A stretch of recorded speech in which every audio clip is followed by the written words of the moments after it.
Welcome to the Emotional Intelligence Week 2020. I'm so excited.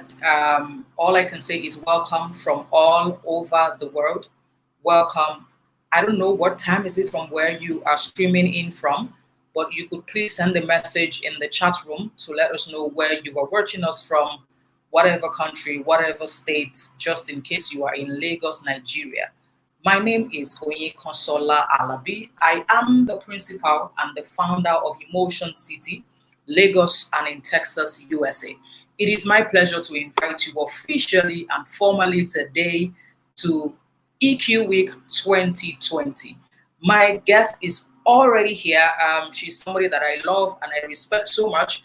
But before I bring or invite my guest to speak, I can see her just chilling in the waiting room. I would like to first of all appreciate every soul watching me today, everybody watching me from anywhere in the world. Thank you so much for joining us today. We really appreciate it.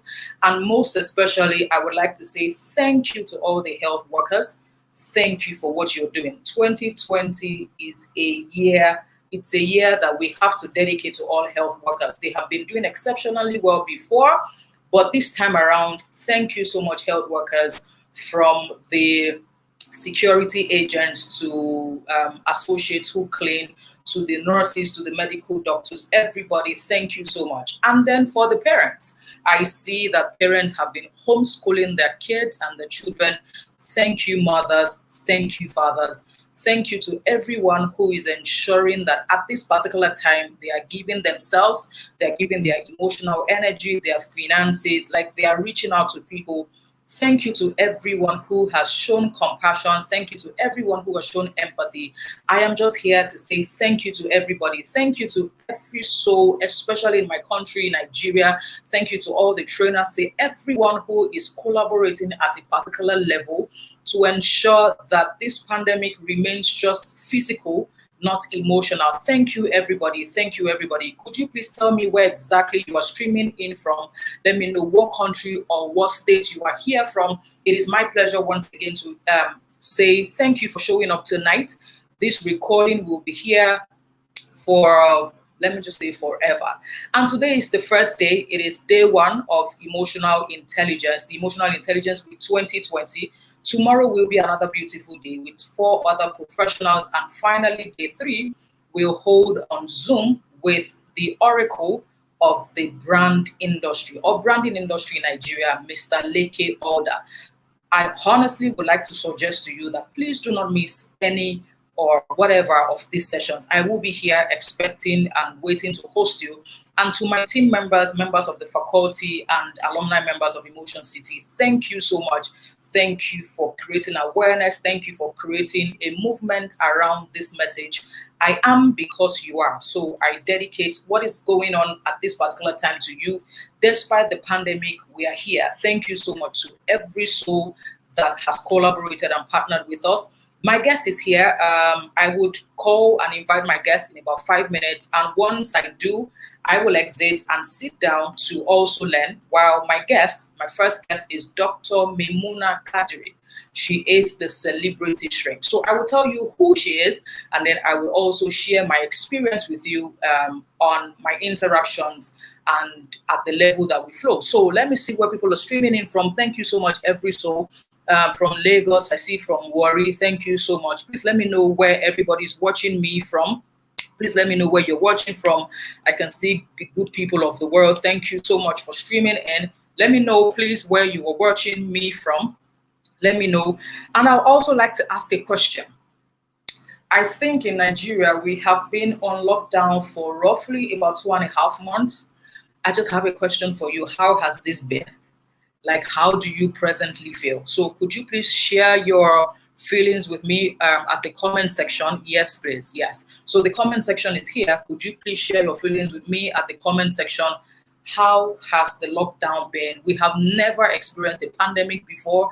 All of us are trying as much as possible to remain emotionally stable in an unstable world, to get some level of certainty in an uncertain world. And I can tell you personally, I can tell you that this has not been easy Nobody has been here before. Interestingly, I doubt anybody saw it, because I personally believe that it is what is revealed to you that you can articulate.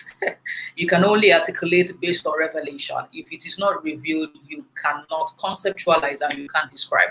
So I doubt anybody saw it coming, and all of us have been humbled. Like, the world has been humbled. At this particular time, it's not about how wealthy you are. It is not about your color. It is not about how connected you are. It is really just about reminding ourselves that at the basis of it all, we are all human. Like, this is one thing that has humbled everybody. We can't fight it with money. We have to fight it with compassion, with empathy, with everything within us that reminds us that separatedness is the #1 major problem in the world. Something connects us together, and that is the particular thing we need to pay attention to. So I can see awesome people joining me. Thank you. Shade is from Kaduna. Thank you. I can see Lagos, Nigeria. I can see comments. Yes, so watching from Lagos, Nigeria, streaming in from Abuja. I understand. Yes, Kathleen says the unpredictability. You can say that again. I have also experienced the four sections of the mood meter. So we have a concept and a tool at Emotion City called the Mood Meter, but this was created by Yale Center for Emotional Intelligence, and the Mood Meter explains how all of us move all around the different sections. So you have the red, you have the green, you have the red, you have the yellow, you have the green, and then the blue. So when you are extremely excited and when you're joyful, you are at the yellow baseline where everything is going on as planned. When you are not as high, but you are still pleasant and excited, but then not at that peak level, you are on green. And then at the blue level, you are close to being irritated, but you are still subtle about it. You're still watching, but at the red level, you are off. I have gone round it. I've gone round it, and I must be very real with you, as usual. I've gone around it. Sometimes I wake up in the morning on the yellow, I eat what I love to eat, and then in between the day, I gravitate towards the green, and then I see myself struggling not to get to the blue junction, and where we are today. So we'll be talking about how we can increase our emotional intelligence, productivity, performance, and profitability. And my first guest, like I said, is my one and only Dr. Maymunah Kadri. She's already in the building. I would like to invite all my guests as fast as possible. So let me just read and introduce her to you. And as soon as I do that, I would also tell you from my experience who I think she is, and then we'll hand over to her. So I am not training today. I will just be bringing on 3 awesome speakers with over 20 years experience each, and all of them have something to share with us. So I would just suggest to you that you should please have your notepad somewhere, because I obviously have my notepad. I will be writing and I'll be taking instructions. I'll be receiving clarity also. We're here together to learn. So who is Dr. Maymunah Yusuf Kadri, popularly referred to as the celebrity shrink? That's my boss. She's a multiple award-winning neuropsychiatrist and mental health advocate with over 15 years experience. She's a medical doctor and psychiatrist in chief at Pinnacle Medical Center. So Dr. Maymunah is a medical doctor and also a psychiatrist. The executive producer of the award-winning movies Pepper Soup, focused on drug abuse, and Little Drops of Honey, focused on depression, postpartum depression, and suicide, and creator of the most innovative mental health app in Africa called How Body, a Goldman Sachs scholar on entrepreneurial management of Pan-African University, a graduate of the China European International Business School, CEIBS on entrepreneurial management. She's a trained and certified rational, emotive, and cognitive behavioral therapist. I'm smiling because I see my certifications here, so I'm enjoying it. Like Dr. Maymunah is a picture of who I'm supposed to be when I grow up. From Albert Ellis Institute, New York, USA. Also a certified trauma counselor, sexual and reproductive health expert, occupational health and safety physician, and neurofeedback practitioner. An expert trainer on stress and stress management for individuals and organizations. She also contributes to articles published in magazines and newspapers. A recognized motivational speaker, executive coach, author, mentor, and a mother of 3 lovely children. I will welcome and be welcoming Dr. Maymunah in about 60 seconds. Welcome, Dr. Maymunah. Good evening, everyone. Good evening, Dr. Maymunah. Yes, that's my doctor in the building. So let me tell you who Maymunah is to me, because who she is to the world is not who she is to me. So I have read what Google says about her, but let me just tell you who Dr. Maymunah is to me before I take my seat and I hand over to my boss. So Dr. Maymunah is somebody who, at every point in time, I see vulnerability. You know, she has no, like the first time I met her, I did not believe that she was the expert that, you know, people profiled. Like, I'd read her profile and it was so impressive. And, you know, by the time I was meeting her, I couldn't match the profile to her simplicity, to her originality, to her authenticity. Like, in the world where packaging is the game, you know, hype is more than depth, I just saw her for the human being that she is, you know. And, you know, we just said there were so many things, like we laughed and laughed and laughed. We even said so many things that I can't say online, you know, all of our inside gist, you know. And I left that day feeling and saying to myself that, oh, I'm not the only one. There are other human beings in the building and in the industry that are as real as I am. So welcome once again, Dr. Maymunah. Are you still with us? Yes, I'm here. I'm trying to, you know, the ladies have to do what the ladies have to do. Get what I mean? I got you. Yeah, so I'm back. I just finished the webinar. So, and I know if I get off from here, I may miss this because I still have to go back to the hospital, but I have to be here. Yeah. My 30 minutes count. Very important. Yes. Thank you so much. I'm not sure we can see you yet. Is that intentional? Okay. No, I'm here. My camera is on. I can see myself. Oh, I like that. That's my mother says I can see myself. I can see myself. Awesome. Okay, so I'll be handing over to you. And we are hoping that according to your topic, which is using emotional intelligence to increase performance, productivity, and profitability, you will please be guiding us on what you think we should be focusing on at this particular time, bringing your expertise as a psychiatrist and a medical doctor and an emotional intelligence practitioner, because I know that, you know, at every point in time when people show up at my doorstep or show up for some level of service at Emotion City, and I see that it is tied to mental illness, I just say to them, there's somebody called Dr. Maymunah Kadri. You didn't finish the statement. You didn't finish it. There's somebody called Dr. Maymunah that who will do it for free. You. I will not. We won't dive into that today. So let us focus on Dr. Maymunah Kadri. When God created her, He created her and psychiatry together. Like, God just saw mental illness and put her in that box, and that's why we're here. So it's my pleasure to host you once again at the Emotional Intelligence with 2020. It is your third time with us. Thank you for always giving of yourself. Over to you, Dr. Maymunah. Well done, everyone, and it's good to be here again. And this is what the new normal has brought us to. I'm sure if it wasn't now, most of us will have been converted in our regular place in Ikeja, where the Emotion City has been holding their yearly program. But now, look at us. We are all online. And some people, yes, it's fun for them. While some people, they just believe, oh, it's not. It would have been better if we were there hugging, shaking our hands. But right now, the new normal is what we all need to embrace. So, and I keep saying this. The earlier we accept that this is our new reality, not necessarily agreeing with it. You don't have to agree with it, yeah? But acknowledge it. Why is that important? It helps you keep grounded, it boosts your productivity, it makes you stay focused and get better clarity. And with that, you'll be able to function well. Right now, a lot of people are in that dysfunctional state. They don't know what to do. But why are we talking about emotional intelligence? We do know that this is, you know, 2-3 years ago, the World Economic Forum was talking about that is a new skill. That is a skill for the future. Okay, now, we're not talking about the future. The future is now. The future has come to stay.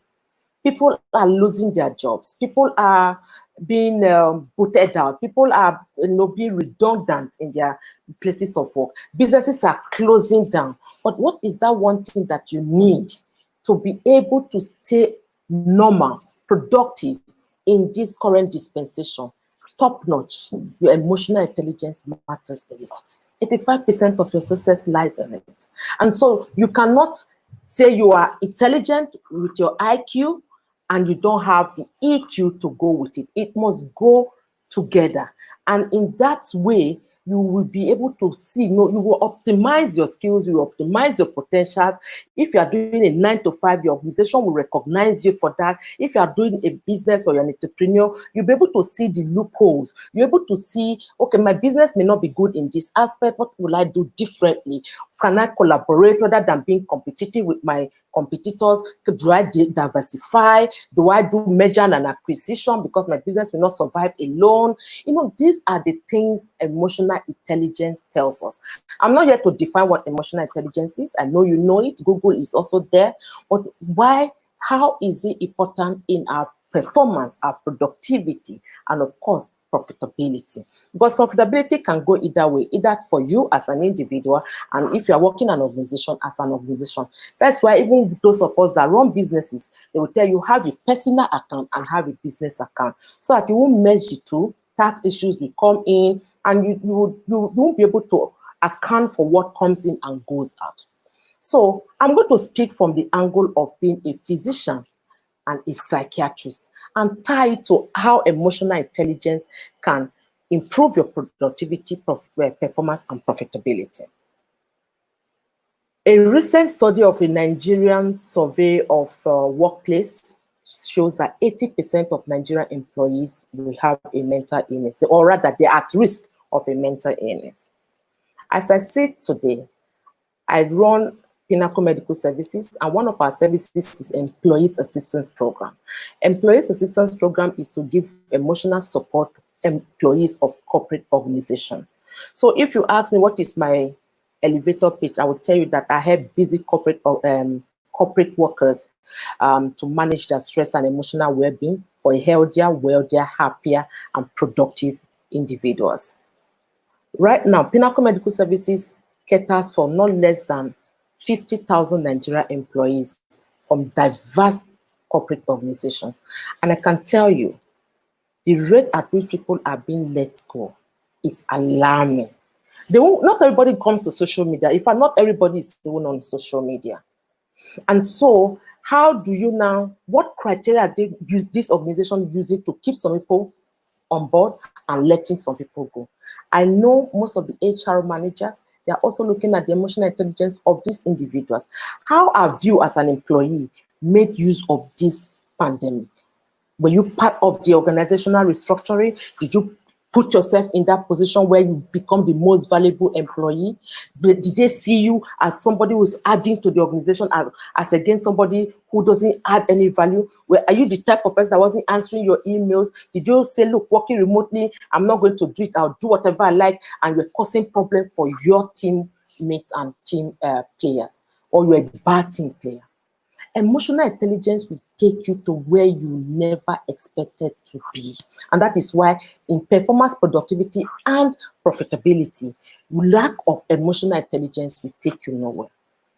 So now, speaking on the angle of mental health as a psychiatrist, and let me tie it to emotional intelligence. When the World Health Organization says that mental health, what it says about it is that mental health is the ability for you as an individual to realize your potentials in life, for you to work productively and fruitfully, the ability for you to deal with the day-to-day stressors, and the ability for you to give back to the society. Are you seeing some of emotional intelligence definition into this? The ability for you to realize your potentials in life, self-awareness, self-management. If you don't know yourself, how will you manage yourself? So the ability for you to realize your potentials in life. And now, what this definition says is that it is all of us that have mental health, but it's not all of us that have mental illness. So it says that 1 in 4 Nigerians will have a mental illness in their lifetime. And for you that you are on board, most likely you are working as in an organization, or you are working as an entrepreneur, a business owner, or some people may not even be working, but you are an adult. It then means that you fall into that range whereby 2/3 of your working hour is in the workplace. That means your work hours are more there than even your bedroom, your home. But right now we are working remotely. Everybody is trying to redefine and restructure and put a routine to what they are doing. But those 2/3 of your working hours, or your 2/3 of your 24 hours in the workplace, it's so powerful. So when you see yourself not productive, or your performance is low in the workplace, it doesn't also give you joy. And that is why we are saying, for whatever job you are doing, have fun in it so that you'll be less stressed. The moment you don't have fun in what you are doing, you are stressed. So when we now talk about mental and how it turns to emotional intelligence, is that not everybody, so people would think that if you have a mental illness, you're not productive. No. You can have a mental illness and be productive. And how does that play out? And likewise, you may not have a mental illness and you are not productive. So let me explain these two scenarios. You have a mental illness, you acknowledge that you have a mental illness, you are aware about it, you are ready to take action, you seek help, and then you are able to manage. And maybe if you want to marry, you marry. If you don't want to marry, you're on your own, but you are doing the right things and you stay productive. It then means that you know you have a mental illness, but you have kept things under wrap by following up on your treatment, taking medication if it's medication you need to take, or following up on your counseling and therapy if it's counseling and therapy, and you stay productive. People may not even know that in the workplace.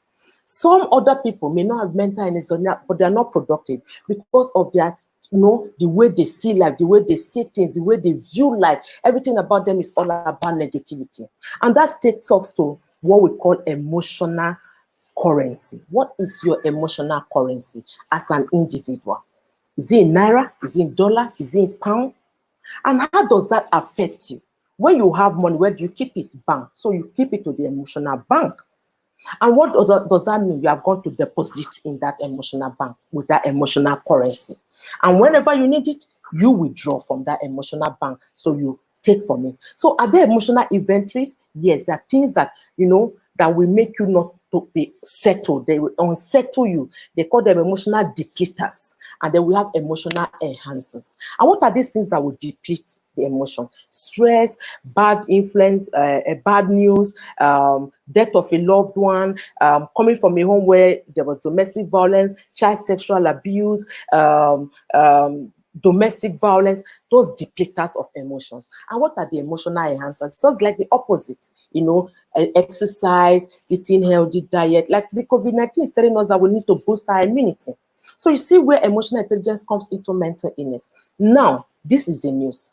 75% of the reason why you visit your primary healthcare physician is due to stress. And how, when you are stressed, how does it affect you? It makes you lose focus, you are unhappy, you don't even get things right. If you may make mistakes, it gives you poor decision-making skills, executive functioning is low. So you see where that one single thing, a word, stress, can affect your emotional intelligence, unsettle you, and make you mentally unstable.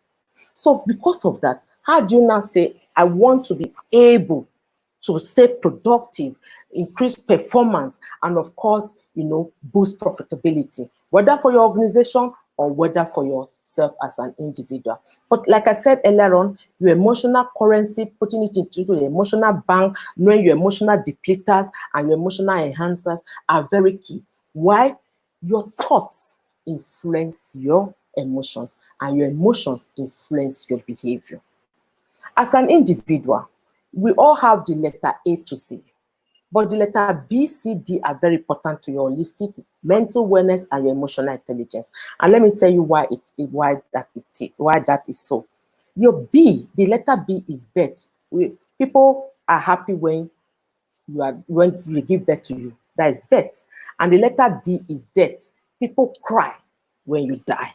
But the letter C is all about you. And why is that letter C important? Because C are the choices you make. And the choices you make can either make you or man you. And so, as it is right now, we are not striving for you being part of this emotional intelligence week to just survive. We want to be able to take you from the survivor mode to the thriving mode. That is the awesomeness about this program, and that is exactly what I'm going to do. So with the acronym, so I'm going to use Lady C's company's name to teach us how to obtain performance, productivity, and of course, profitability. We are going to use the acronym Emotions City. So what is the E here? Empathy. And we all know that empathy is a big part of emotional intelligence.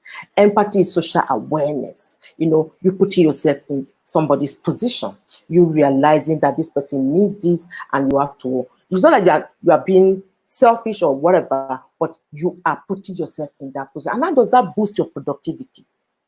When you have empathy towards people, that it builds relationships. And when it comes to relationships, these are the things that we even need right now. Some places where your name travel to because of the relationship you have built. And sometimes your empathy that you have shown to people may not be now. Some things you've done in 2010 coming back to 2020 is when it's now manifesting. So empathy is a very good way to stay productive, boost your performance. Empathy will help you acknowledge the people in your team. Know who is struggling, know how to help the individual, help the individual to resolve challenges. Empathy will make you see that everybody in that team is unique in their own different ways. Some are starters, some are finishers. But how do we ensure that we execute this business? Empathy will make you acknowledge individuals' differences, whether friends, family, foes, frenemies. Empathy is very key and it's top notch. The aim here is maintaining. What is the aim? Maintaining a routine. And in the process of maintaining a routine and a structure, please let it be flexible. Change is the only constant thing in life. Once you don't have a routine that is flexible, you'll be able to become productive and your performance will increase. Why? Because there are distractions. There are things that interrupt you on a day-to-day basis. So you have a routine and you don't make it flexible. Your productivity will be halted because you are telling yourself you must be in the place by 10 o'clock. There's something important comes in and you have to now weigh urgent and important. What is urgent? What is important? What is not urgent? What is not important? At the end of the day, it disrupts your cycle and then you see yourself, you are struggling. So maintain a flexible structure and routine, which will help you boost performance, productivity, and of course, profitability. And that will give you a clarity. For example, my workers work remotely, some work in. And then now everybody is expected to come in and let us work together. Some are still working remotely. And the coffee now has started from 10 p.m. to 4 a.m. Before it was from 8 p.m. to 4 a.m. or 6 a.m., 4 a.m. But now it's 10 p.m. to 4 a.m. And so, okay, our normal working hours before the COVID-19 is 8 to 6. We then said, okay, but let's return back to 8 to 6. And then some of the staff now said, no, by the time we leave, we're on the island. My hospital is in Lekki. By the time I get to the mainland, I may still be in traffic by 10 p.m. I have to sit down and say, oh, yeah, that is true. That may not really work. So we moved it from 8:30 to 5 p.m. So at least you have your 5 hours to be able to reach where you want to go. That is, you have to, even if you're putting up a routine, make it flexible so that it can breed every other person. That will, they are happy with the fact that I've brought that in.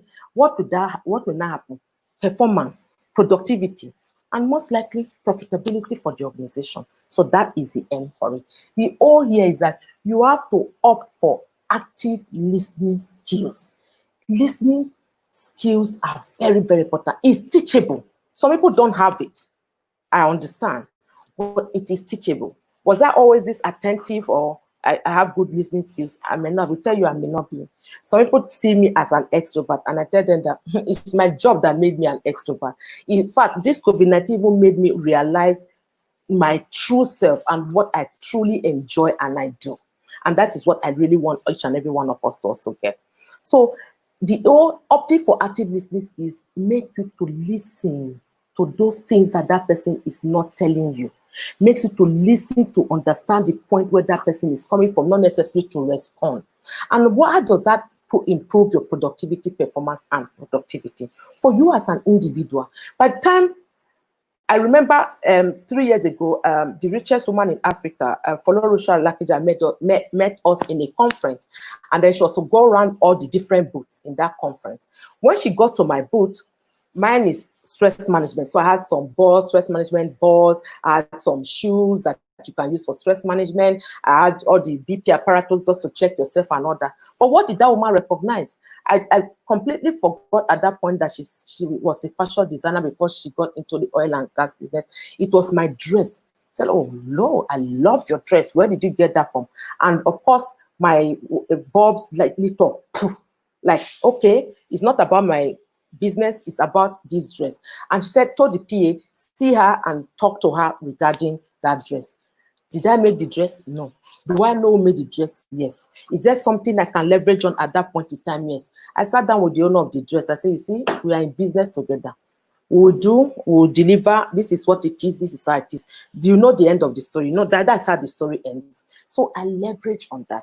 So for the fact that I said my dress is beautiful, and I said, thank you, ma. Look, I do this. I'm on stress management. She was not interested in that. But by the time I opened up with the PA, communicating with me and talking about dress, I was able to sell my products in different ways that you never really want to know. So you must be able to have good listening skills. When you listen, you can connect to the internal clock of yourself and of the person you are talking to. Listen and don't be judgmental. It's very key. It boosts performance for you, for your team, for the organization. So opt for listening skills. Those listening skills, make sure they are not judgmental. It takes you longer and boosts productivity and performance as an individual. T, I don't want to talk too much on this. We all know what it is. Time management. We have to create time to give room for more time for us. Now, working remotely has made our brain to tell us that we should work longer and harder. Or what truly we need to boost productivity, performance, and profitability is for us to work smarter and better. So we need to be able to create that time. And how do you create time to get more time? You must put a structure, you must put a routine. This place I have my webinar is designed for this COVID-19 specifically.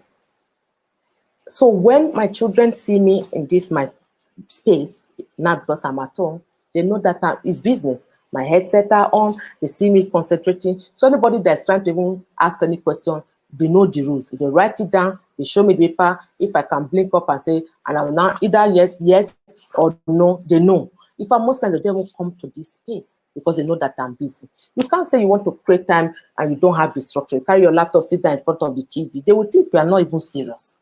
So you have to create time, and in creating that time, a structure and put a routine to it. It gives you more time. And then, of course, you tell yourself, I will work between the hours of 9 to 2, take breaks, and then come back. Don't say you want to sit down all through. Because the thing is, as a doctor, we are beginning to see people complain of back pain, neck pain, and all the pain. Because people are sitting down for so long, doing webinars upon webinars, the ones that concern them, the ones that doesn't concern them, because the pressure is out there to acquire a new skill. And I'm telling people, look, if the only thing you do now is to stay alive, you are okay, very, very okay. So that is for the T. The I here is imbibe assertive style of communication. Let me give you the difference between assertive, passive, and aggressive style of communication. Assertive, example, you are important, I'm important. You are assertive. Passive, you are important, I'm not important. Arrogant or aggressive, I'm important, you are not important. You see the difference? Assertive acknowledges both. You are important, I'm important. And what does that do for profitability, performance, and productivity? If you are also in a team, it works perfectly. For you as an individual, your assertive style of communication is very key for your performance. Don't go there with passive or aggressive way. People will not even listen to you. If you are working in a team, you must start listening, and the assertive style of communication, they go hand in hand. And when people see that, they are also, my boss, she just wants to get things done. She's not aggressive, or she's not arrogant. She's not the boss. She's assertive, because you've acknowledged them the way you acknowledge yourself. So that is the I. Imbibe assertive style of communication. The O here is observe self-awareness, self-management, self-care, self-love. You know what self-care, self-love does for us? It helps us to ask for help. It gives us that room to forgive ourselves so that we can have room to forgive others. It makes us to know what our strengths and weaknesses are. So that if you are ever in a team where you know that it's not your fault, you cannot really do what you need to do. You need to execute it, but you can start it. You get your other team members to help you execute it. At the end of the day, performance productivity is done on all of you. But once you do not understand or acknowledge, your self-awareness and self-strength and of course your weaknesses, you will not be able to stay productive. You don't even know what it is that you have. You don't even know what your strength. You don't know who you are. That's just it. You are lost. You are like a sheep without a shepherd. So you need to be able to observe yourself. Use this period. If you don't know who you are before, use this period to ask yourself, Maymunah, who am I? Who truly am I? Because if you know what your skills are, you can optimize to do a lot of things that you can do. People are learning new skills now, not because they don't have old skills, but because of the fact that these new skills are going to help them. I'm a doctor, and I went to do residency for 6 years in Federal Neuropsychiatric Hospital, Yaba, to become a psychiatrist. But I'm a coach. I did things on sexual and reproductive health. I went to different places for psychotherapeutic skills. Why did I go and do all those things? Because as a doctor, we are primarily trained to be able to diagnose and write medication. But I run a practice, and I know that when you come in as a client or as a patient, I'm not going to just say, make a diagnosis and say, you need paracetamol, you need this, you need that. I'm going to give you all the options, a full cocktail. So all these things I've learned that are helping me to build a practice, and of course, making it a personal experience that you get when you come to my organization, to see the different options that you can leverage on to be the best you are destined to be. So you need to know what are those things that you need as an individual. And if you don't observe those self-awareness and know your strengths and weaknesses, you will not be able to do that. The end here is not to-do list. So we are very used to writing our to-do list. 8 a.m., wake up. 8:30, have breakfast. 9 o'clock, go to the office. 9 to 12, see all the patients I have to see. 12 to 1, webinar. 1 to 2. Have you ever sat down to put down your not to-do list? Do you know your not to-do list are the things that will destroy your performance, productivity, and your productivity? In as much as you have your to-do list, please do yourself a favor to put your not to-do list. So that when you have your not to-do list, you now know that these are the things that can easily distract you. So what do you do with that your not to-do list? You now look at it as source, what you don't need, delegate what you don't need, trash the ones that they're not important, so that they will not come and invade your to-do list to reduce your productivity. So you have to know what your not to-do list is, and it's very good for us to build productivity. That your not to-do list is very, very clear. And the S here is, I think I put S here, seek for progress, not perfection. This is not the time. See progress. The moment you start seeing perfection, it slow down your productivity, your performance. See progress in what you are doing. Focus on the progress. Okay, today is June 4th and this. I'm making progress. I'm doing this. I have to do this. I have to do that. By the time you say, I've not yet done this. I have to cross this eye. I'm not saying you shouldn't cross the eyes and dot the T's, but when you are focused on perfectionism, to put perfection into it, you lose focus on the progress and you will not be able to deliver. And what does that do? It affects your productivity, your performance, and sometimes your profitability, because there are some organizations that are working with or some people you are working. If you don't deliver, there's a problem. Before I logged into this webinar, somebody was telling me, send me your CV right now. We are doing this and we need your CV to do this. I had this somewhere. And I just forwarded straight on. I will not be saying, no, I have to put it on a slide. I have to make it very nice. Who told you those are what they're looking for? They're just trying to confirm whether you actually went to do the things you said you want to. The people have already checked you out anyways. So that is just to show whether all these things you said, you have something to show. Look at the progress, not necessarily the perfect. Because when you perfect, it delays, and that also affects your emotional intelligence. It's not making you feel as if you don't know what you are doing at the end of the day. The C here is connected. So when we in process of building mental resilience, so mental resilience is also very important when it comes to emotional intelligence. And I think maybe we may have another talk on that another day. Connectedness is very, very key. And connectedness here doesn't necessarily mean your family alone. Your loved ones, family, friends, colleagues are very, very important. And because we are social being, we must connect, we must socially interact. And that's why the WHO even changed social distancing to physical distancing, because there was now wrong connotation to the social distancing. People were not thinking you shouldn't communicate, you shouldn't do this. But now we now know it's 2 meters apart, 6 feet, that kind of a thing. It's physical distancing, not necessarily social distance. So staying connected is very key for your profitability. What I don't have, you may have. What somebody else, so for the Maggie seller doesn't have tomato. So, but when you stay connected, you may have people that can help you out. And that staying connected keep connected, helps your emotional intelligence in such a way that the people you are connected to, they are the people that will bring chair to the table for you to sit down. They are the people that will open door from inside for you to come in. They are the people that will hit the table and say, look, if it is not Oyinkansola that is for this program, I'm not going to sign up for this program. She needs to be here.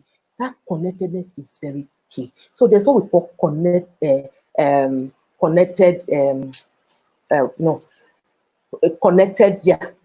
intelligence. The way we have emotional intelligence, we also have connectional intelligence. How you connect with people, how you make them feel when you need them. That's when you know that people are connected and people are not connected. So this social media glitz and glam, no, be connected with the real people. It's really very important. That's what emotional intelligence helps you to do. This definitely boosts productivity, profitability, and performance. Because there's something things that come to you that you never knew how it came, but that connectedness that you develop over time because of the keys you've acquired in emotional intelligence are the things that will open doors for you. The I here is list your least valuable activities and delegate them, like I said earlier on, outsource them, put a time and structure to it to know when to do it, but optimize your most valuable activities. These are the things you actually need for profitability, productivity, and performance. And how does that relate to your emotional intelligence? If you do not know what your valuable activities are, the least versus the most, you will not know what to do and how to do it. You will not know where to put certain things and where not to put certain things. You mumble up everything. You feel angry. You feel irritable. You are exhausted. See, the parents on this forum will understand with me what is going on with them now. Online schooling, working remotely, children are at home. They want to play. You are the wife, mother, daughter. You are exhausted. So don't try to multitask right now if you're a parent and especially a mother in this. Don't try. Just do one thing that will help you. And do and execute. Do execute. Don't go and do 1, 2, 3, 4. No. Like I said, the C is the reason why we are here. The choices that we make between your birth and your death, the choices that you make, they are very, very important to your holistic wellness. The T here is take time out.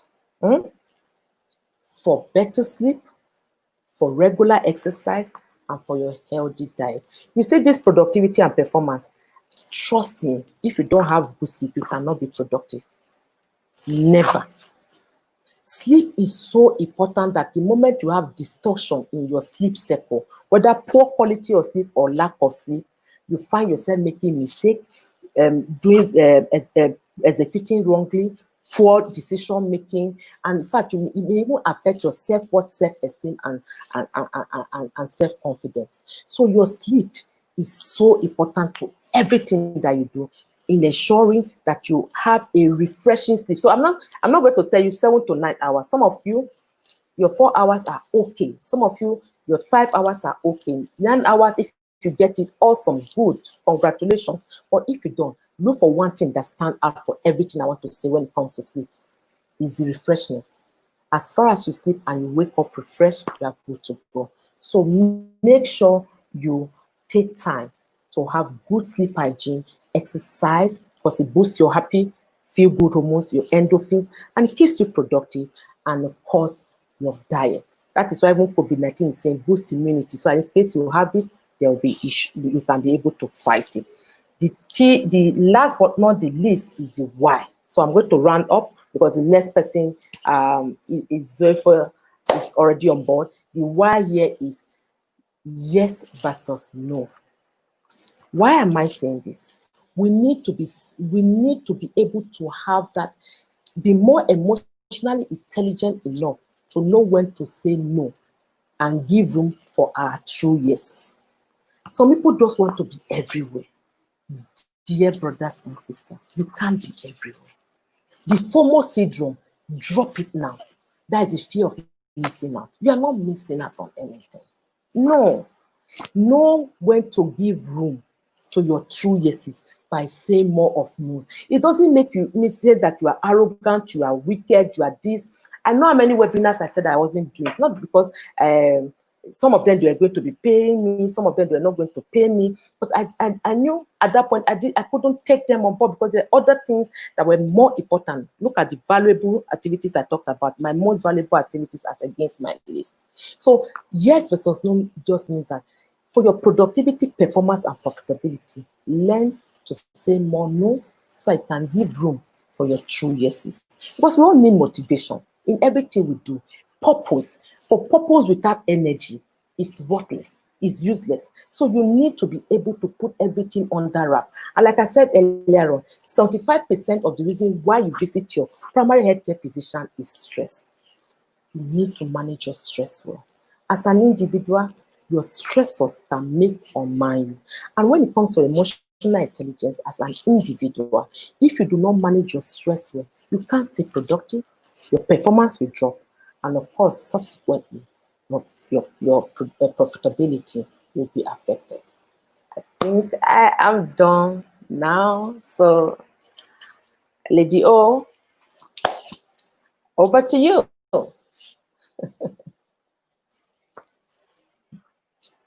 Unmute yourself. Unmute yourself. Okay, thank you. So thank you so much, Dr. Maymunah. I was so excited when you shared the acronym on Emotion City. I was so excited. I'm also writing, like I said, I'm also learning. Thank you so much. And of course, I loved it when you mentioned emotional currency. And then you asked what currency was. Well, I like pounds. I know. So dollar is the most widely used currency in the world. Better like dollar. And I just heard that pounds is also the only currency in the world that has a surname. So it has a name and a surname. Yes, pound sterling. So it is pound sterling. Thank you so much. We have some minutes with you, and just in case you have any questions to everybody watching us, all the awesome professionals, could you please write out your questions? If you have any questions at the comment section, we will just read out the questions to Dr. Maymunah before she exits and goes off to her next appointment. So if you have any question, please use the chat box, the comment box, to send in your questions for Dr. Maymunah. She's a psychiatrist amongst every other thing. She's a medical doctor. And of course, I can categorically say that Dr. Maymunah is the leading female voice on emotional stability in Nigeria. I can categorically say that. I remember when Routers came to interview me at the office, and during the interview session, they were asking me some questions, and I said to them, have you heard of a lady called Dr. Maymunah Kadri? They said, oh, not exactly. I said, I think that you need to, first of all, interview her. And then after interviewing me, then I recommended 2 other people that I thought that were instructive in the interview. So please, this is a fantastic time. Dr. Maymunah is also not easy to lay hands on, easy to find. So now that she is here, please make use of Dr. Maymunah pretty well. So questions, my fellow professionals, questions, please. Questions, the comment section, I'm just looking out for questions. If you have any questions, please let us know if you have any questions. If you don't, I can ask a question on behalf of everybody watching. But I just think that we should see. So wherever you're watching in from, please, I'm looking at the question box. And then our next guest is on standby also, Izefua. We would invite Izefua in a couple of minutes. Before then, Dr. Maymunah is still with us. Yes. So Dr. Maymunah, I honestly have a question. What do you think about what is happening in Nigeria presently as regards rape? What do you think, please? You see this rape thing, right? This morning, I have a 17-year-old that we're discussing it, and then I was telling her that, you see, so she was asking, why are people coming out now? Why are people not talking? Why are people, you know? I said, you see, the thing is that this COVID-19 pandemic, right? This is the first time everybody is experiencing, except you are 100 years and above. That's why you say you experience the Spanish flu, and now you are experiencing the COVID-19. Nowhere to go, nowhere to go to ease of tension, nowhere to go to ventilate, nowhere to, you know, to mingle. So a lot of us are in-house, a lot of pressure bottled in, a lot of, you know, we have so much in us that we want to just share. So it just took one person to open up to say, this is it, and everybody is now streaming out. And you can go to the streets of Twitter and see all mess up things that are happening there. People that were talking about rape 10 years ago, they are not dragging them now. The celebrities that you thought that, you know, they had a voice, are the ones that they are dragging in. Like, you assaulted me, you raped me, why will you be coming out, you an animal, and all that. So you see this rape thing, speak up, speak out is very important. As a practitioner, emotional intelligence practitioner, and all the other practitioners that are here, I'm sure some of you will have met this rape survivors at one point or the other in your therapy, in your counseling. And why am I saying that? This 5 minutes of pleasure, you know, for that man gave this young lady, you know, lifetime trauma and damage. And those are the things you see in your therapy sessions. And most time people will have forgotten that this person was ever raped before in their lifetime. Or you as a practitioner, you are now dealing with somebody who is sitting in front of you and telling you that I'm not happy, I'm depressed, I'm suicidal, and you are trying to unravel why the person has gotten to that level. And it's not opening up to you and sharing with you and telling you, I was raped when I was 13, by my so and so. Since then, I don't have trust in relationship. I'm not close to any man. I see every man as evil. So it changes. Rape changes the destiny of an individual, and that is why it is evil. I don't know why the National Assembly has thrown out the castration thing as a what would I call it, as a penalty. We are not the lawyers, we are not policy makers, but we have the voice. And that is the reason why we are saying it is good people come out, but we should try not to stigmatize them. We should try not to discriminate against them so people can, you know, get help. They can seek for help, they can be able to forgive. Because now people are living in that state, guilt, unforgiveness, they are not happy with themselves. 10 years ago, 15, look at the issue of Busola Dakolo. 3 children. Do you know if she doesn't find true joy, there's no way she can nurture her children with joy and happiness. So that is why it is good. I advocate for coming out, but the thing is that before we get to where people are raping, men are raping women, where did we get it wrong? Our nurturing, our family value system is faulty. We need to go back to the drawing board to do the needful. Who brings up a male child? The parents. Who is the midwife that births a male child? The mother. Who are the ones that have the nurturing hormones? Natural ones, the mother. But it takes two to nurture a child. And when it comes to a male child, even if the mother is the vessel God has used to birth that child, that male child needs a man in his life to keep him straight. Because a man is the one that knows masturbation more, rather knows erection more. A woman will understand menstruation. So there are certain roles that the man plays as a father figure in the life of a child, and certain roles that the woman plays. You can't mix them. You can't. So this issue of rape, let's go back to our family value system. Where did we get it wrong? Every child came from a home. Every child that belongs to a society today came from a home. So let's not look at now we are doing damage control. Can we go back to redefining why we shouldn't even have rape cases in the first place? For me, that is where my honors lies in. Let's go back to the family value system. Let's do the right thing. Let's nurture our children right. Let's breed them well to total wholesomeness, to be to care for themselves and care for their siblings, female siblings, and see them. Let's bring humanity to the human race as against all this brutality and all these rape challenge cases. For me, I think that is where we need to go back to. That's the drawing board. And all hands have to be on deck in dealing with this issue.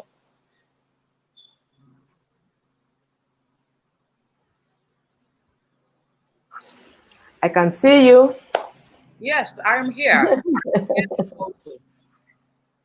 Yeah. But here we are. Thank you so much. I like the feedback. A final question also. I'm not sure if you responded while we had a little glitch. The final Okay. question will be, what do you think should be the way forward for anyone caught in the act of rape? So what people would call, or who people would call rapists. What do you think should really be the response or consequence or something? Like if we're going to create a policy, what do you think? From what I read in the news this morning, that the National Assembly threw out the issue of castration and what they call this punishment, like death by hanging or whatever. So you see, Yes. we have a legal system. Mm, Truly, I think we're not doing enough, because mm, if we get some people to use as scapegoats, others will learn. So these people do it and they walk out free, especially like people in top ranking position. So you see, like the tech lady that came out and talked about the owner of one of these tech platform, and then the organization she mentioned said, "Look, we do everything to bring that man to book." And the man went on his Twitter handle and locked it. Is it by locking? See, if you leave it to me, castration, dead by hanging. Because if they go to prison, one day one governor will come and do a pardon, maybe 20 years in prison. They now say, let them pardon him or let them pardon. When people, are used as scapegoats to show that, look, this thing, we cannot tolerate it anymore in our land. We will see that this is something that we shouldn't even try at all. I went on Twitter and people were saying, oh, people that are rapists, they have a mental illness. I say, yes, if they think they have a mental illness, there are also doctors that are there to treat mental illness. Send them to the psychiatrist for evaluation. Let them treat them for their mental illness. Don't give excuses for them. Rape is evil. You have damaged and traumatized that girl for life. And in that process, you may change her destiny for life.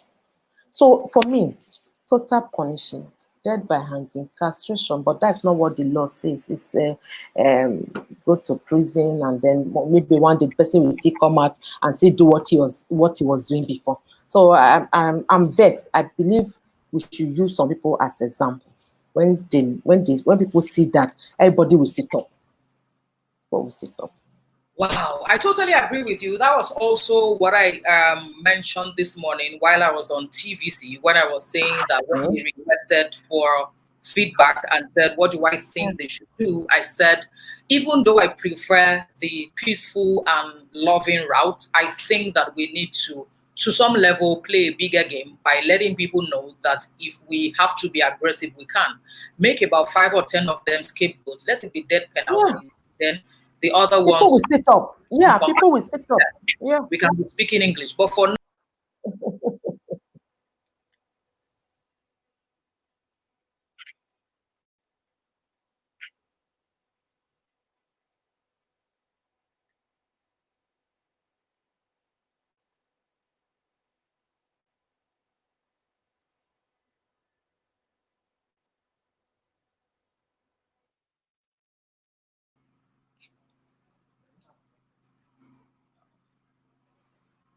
okay.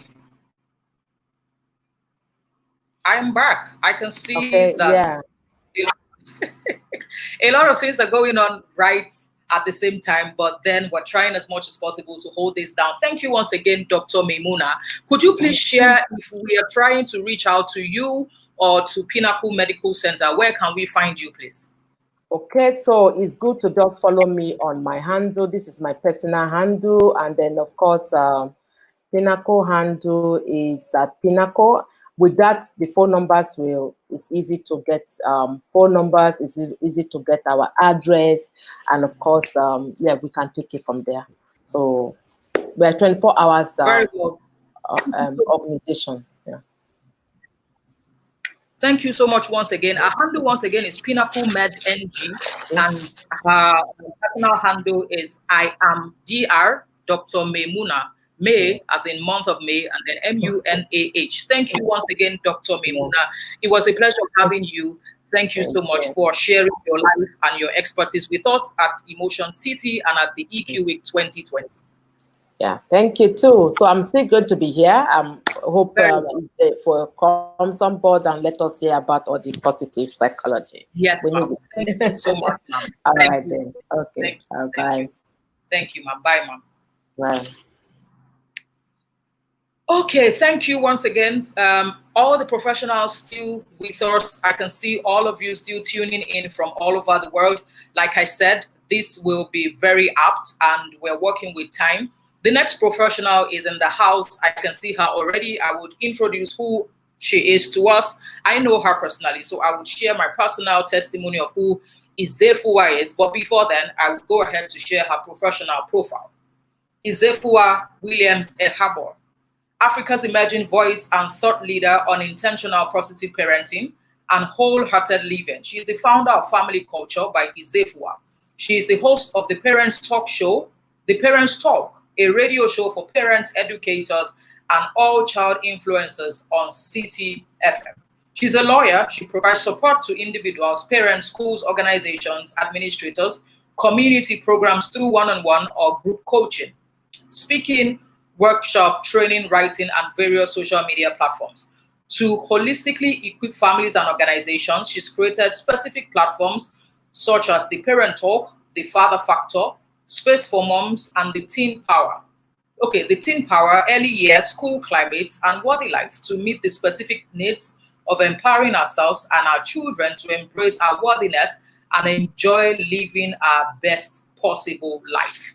So I will be sharing who Izefua is to me, and right after my introduction and my welcome, I will hand over to Izefua and I would also sit to learn.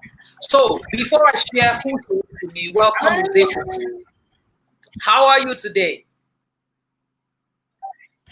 Hi, Dr. Oyinkansola. Good to see you. I'm good. How do you? Great to be here. Where did you go? Come back. Let's start there.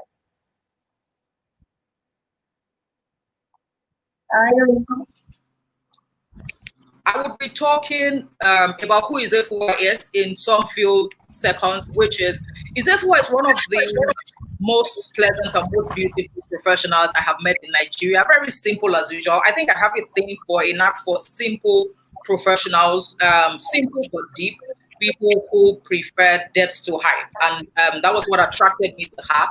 And that is who she still is.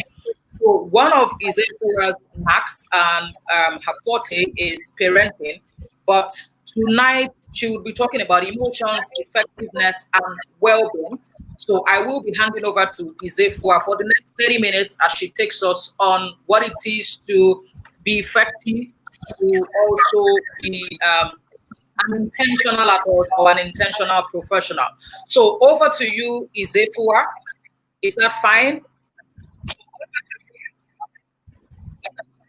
That's fine. Izefua is just good. I love my name. You can see I really do love my name. Awesome. So over to you. Thank you. Sure. All right.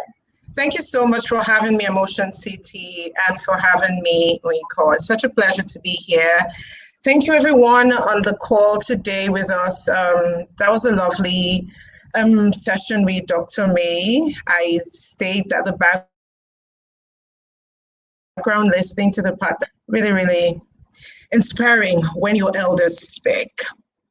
So today I'm really talking about emotions, effectiveness, and well-being. And I will be taking away my parenting hat, of course, although from time to time I may refer to how some of the things I share apply to parents, because parents are dear to my heart and youth and children. However, I'm focusing today on the individual, right? So first of all, I would just want to mention what well-being is and how that's marrying. So basically, well-being is, in a simple way, optimal functioning and flourishing. And that is our capacity to feel well and to function well, to function properly. And to do this in the different domains of our lives, right? So when I think about the idea of well-being, and I think about emotional intelligence, that is a core part of well-being, I find that sometimes we tend to almost be misguided or mid-idea emotional intelligence and developing EQ capacities to mean that we should always be happy, we should always be jolly, and when we are consistently happy, excited, and having, in quotes, positive feelings or positive emotions, that is when we are actually well. And but that is really not the case. We know from science that it is actually our capacity to experience the full range of our human emotions and to really dance in between them, to navigate them. That is what makes us well, function,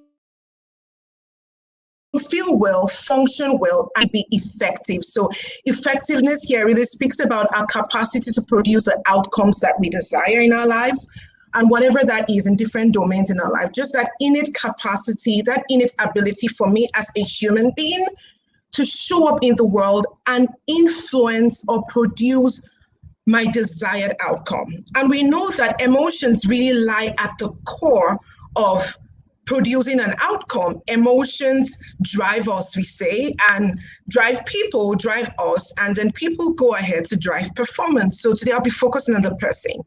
So back to what I was saying about our attitude towards emotions when we talk about emotional intelligence. I remember I was teaching at an EQ event, and one of the participants said, oh, the first time she heard about emotional intelligence, what she was told was that, oh, you know what, when you're going to work, you put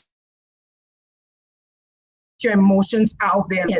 But the reality is, as I sit with you, I embody mixed emotions, right? From anticipation, wondering how this is going to be, to a deep sense of hopefulness. I'm hoping that I will say a word in season that will really support somebody that is listening and would really, really, really help the person. And that is because, to a large extent, most of the things I'm going to be sharing, although I share them from a professional point of view, being trained, I also share them from a personal point of view because I've had to have the dance both ways, right, of these different range of emotions. And I know all of us have, right? So what are those things that can really help us be using our emotions and to be well and function well? So I want to pause and ask you this question. How are you? How are you really? Like, given everything happening in the world, how are you right now? And you know, that's a question that we wake up in the morning and we ask, oh, how are you? We ask it, Lucy, how are you? How are you? But I want you to notice when I ask you, how are you? What are you tempted to do? Do you find yourself when a dear friend, like I really am your dear, a dear friend asks you, how are you, or chats you, how are you? Do you find yourself actually sieving your response, choosing which emotion, which response to give? Do you find yourself many times focusing on just the good, like to say, I'm fine, I'm okay, I'm great, everything is fantastic? And it's okay if that's actually how you feel. Nothing wrong, amazing. But the reality is, for us to be really effective and to really be well, when you hear that and you find yourself moving towards sieving and choosing to only project the fantastic and the pleasant or pleasurable emotions, then check something. Because when we're not able to appreciate the full range of the human emotion, now I do not even speak of the full range of the human emotion in terms of when the, in quotes, unpleasant or negative emotions have a really deep downward spiral and we begin to experience depression and extreme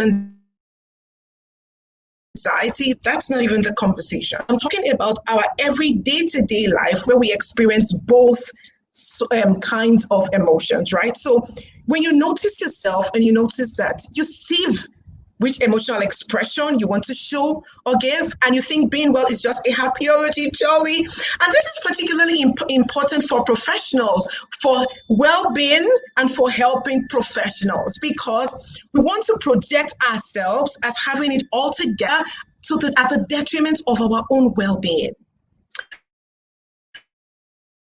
So I want to share a concept of meta-emotions. So simply put, meta-emotion is the way a person feels about feeling. And we all feel different ways about a particular feeling. And when you hear me or anybody say, how are you? And you are receiving that emotion, maybe at the moment you're angry, you are overwhelmed, you are irritated, you are petrified, totally frightened, or extremely frightened. And all of those unpleasant, big emotions. And that is how you are feeling. And you find you do not want anybody to know that. That is the core message around your meta emotion. So it's important, this is self-awareness. It's important you know, and we all know how we feel about feelings. And it's so key because we socialize our children in feeling a certain way about certain kind of feelings. When we want them happy and when they are angry, we are irritated at their anger. So we send a subtle message that it's not okay to be angry. So that is an emotion you hide. Rather, as humanity, we have the responsibility first to us and to the younger generation and generations to come to actually educate ourselves on how to use the full range of our human emotion and our human experiences, because that is where growth and optimal well-being lies. So two key things I'll be sharing with us today on first of all, what we do with, and I use loosely in quote, negative emotions, because really we know that there are no negative emotions in just the main understanding what emotions are, that emotions are useful, right? All emotions are functional. Yes, there are pleasant and disturbing emotions, and there are pleasant emotions and there are unpleasant emotions. I like to frame it that way. That way we're able to see the usefulness of both. So today, one of the things I find is, and this is such a core thing or challenge right now with emotional intelligence, is we find that we vilify, we disparage, we treat as rubbish emotions that are difficult. We treat as useless, as shameful emotions that are difficult, right? So that is one. The next key thing I would talk about is even what we do with the positive emotions. We actually do not even use the amazing gift of the positive emotions to really, really optimize our well-being, right? We do not use it. So I want to go to these two places today, and hopefully when at the end of the day, we'll be able to have that beautiful dance, right? To use both parts of our emotions or of our human experience and emotions, right? And what we really want to do is to gain full mastery, effective navigation of the full range of our human emotions, and actually use both of them to enhance our well-being and live effectively. Okay, first of all, I established that the whole range of our human emotions is important. And this is how I like to say that being a whole human, right, is really to be able to take every part of us and use it and use it good. A perfect example is the place we are right now in the world. with issues around rape, with issues around killing, you can clearly see the usefulness of the emotion of anger. You can see how anger is such a powerful weapon for change, and how without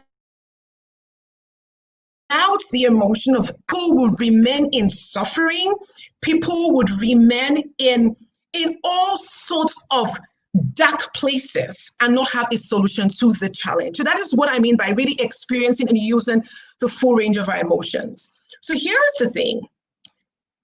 The first place to really look at it is to understand our relationship, your relationship, my relationship with emotions, all of them.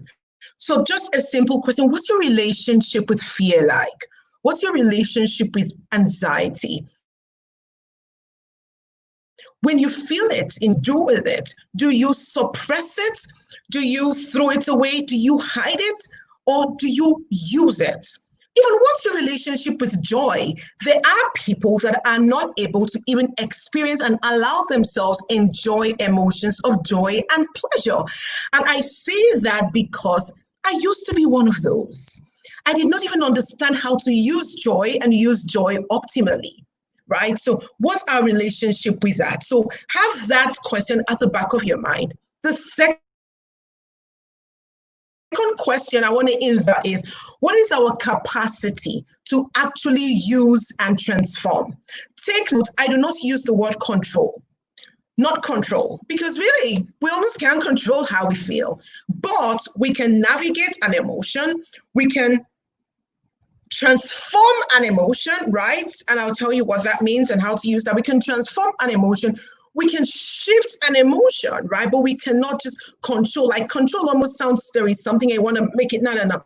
So what capacity as human beings for us to be effective and to be well do we have when you look into your toolbox? What is in there that you can use to have a healthy relationship with your emotion and to develop capacity to use both your pleasant and actions to optimize your well-being? So I would talk a bit about the science of both emotions. Then I will share quickly strategies on what we can do, right? To actually meet these two needs, enhance our relationship with them and develop capacity to navigate them for optimal well-being. So first of all, this is no news anymore. We all know this. Emotions are functional. All emotions, all.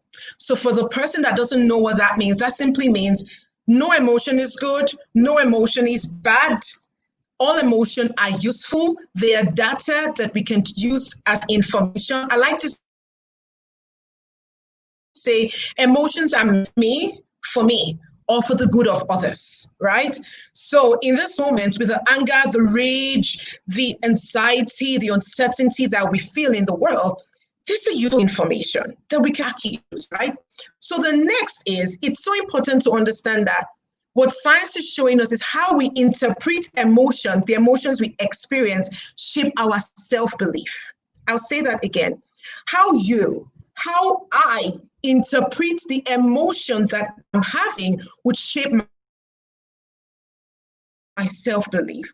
Belief is so important because it is the belief I have about my capacity to do something and influence my outcome that will make me feel well and function well. A simple phrase, for example, is like, oh my God, this that is happening to me will overwhelm me. This will kill me. This would kill me. This would kill me, right? That's the belief that I hold. That's the interpretation I may have about a particular experience or an emotion, right?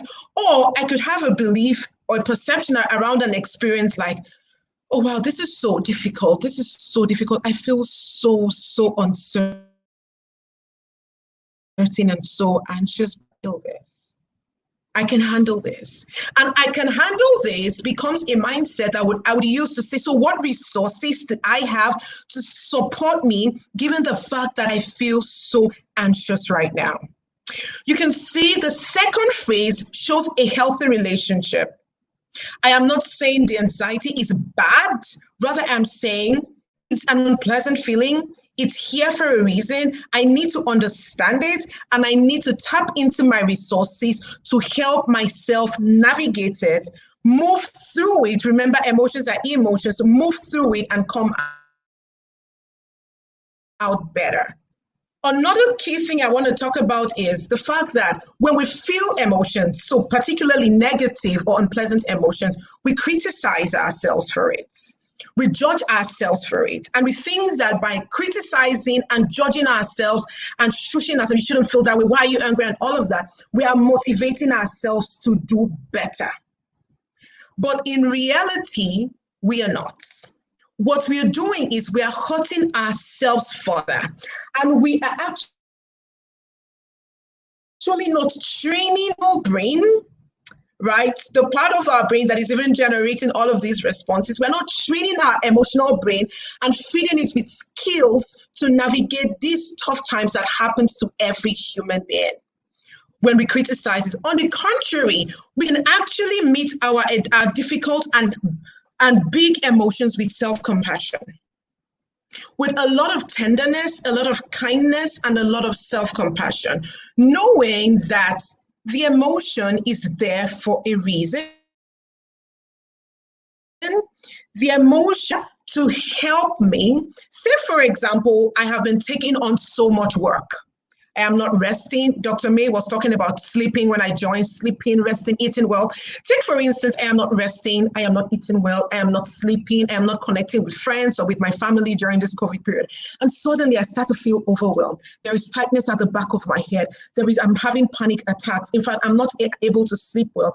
And then, because of the work that I do, I start to judge myself. Can you imagine? Why should you be feeling this way? People, no, you shouldn't feel this way. That criticism is doing nothing to move me forward. It's not serving me. What it is doing is actually keeping me stuck, and I'm going to spiral downwards. On the contrary, if I meet myself with kindness and go, oh, like we say, name it to tame it, and I can just say, oh my goodness, Zephyr, you're feeling so overwhelmed right now. You're feeling tired. You're feeling exhausted. You're burnt out. Right, this is really a difficult time for you right now.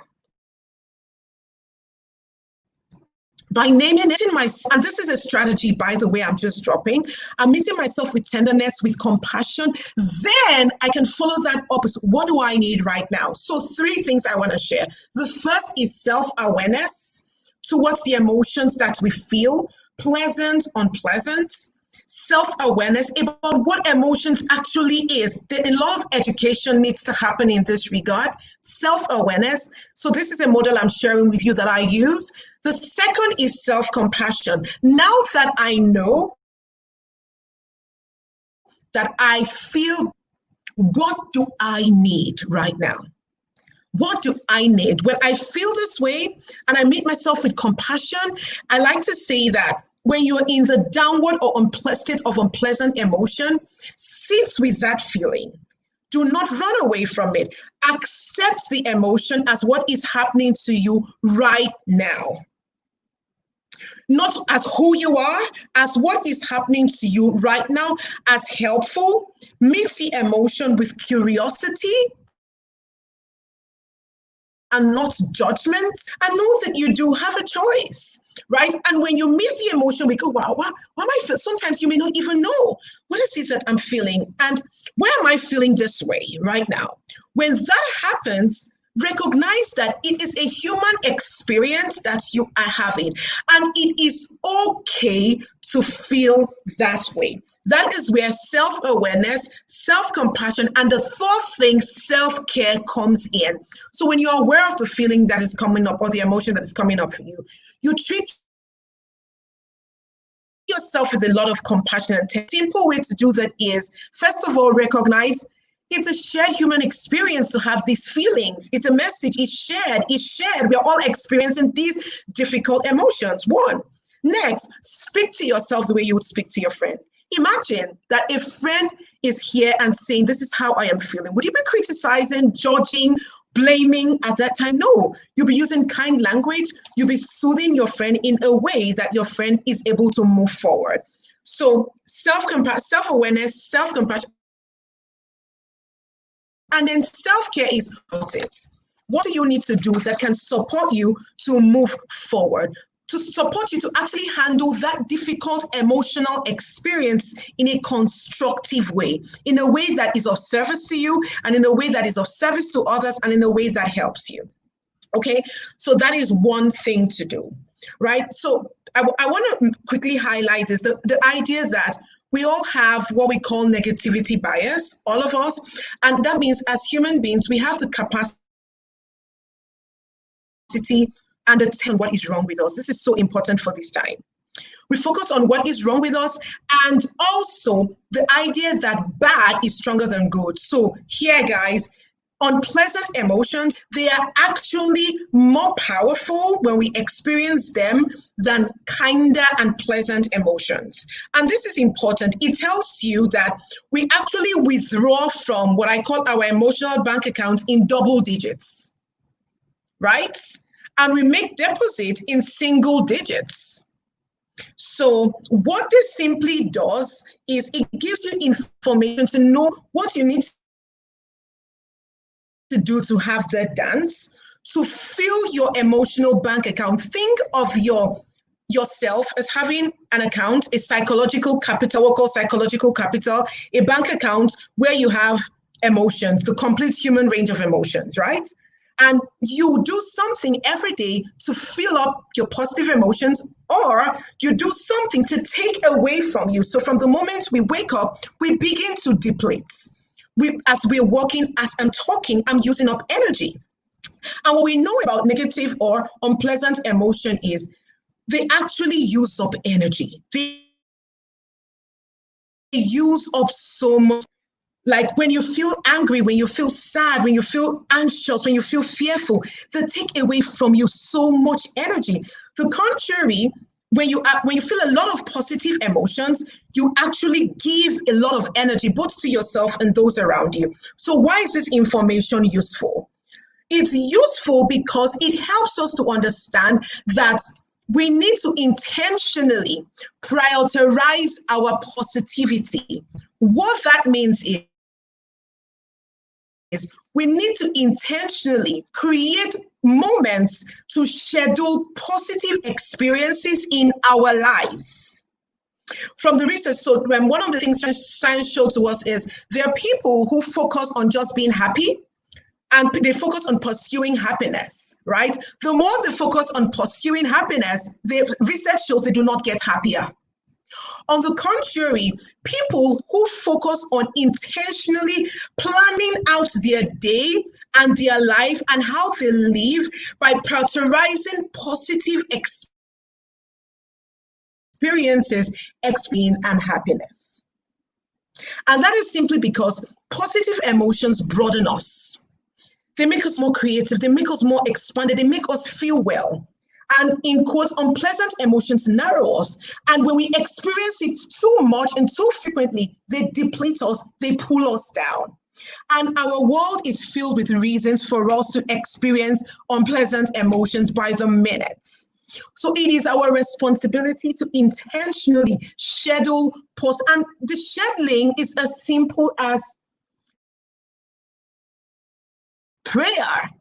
Playing the game is some of the things Dr. May talked about. That is you intentionally scheduling positive, and I want to use what prioritizing positivity in your own life. So when you think about creating your calendar, what is in it to intentionally to allow you experience positive emotion on a daily basis.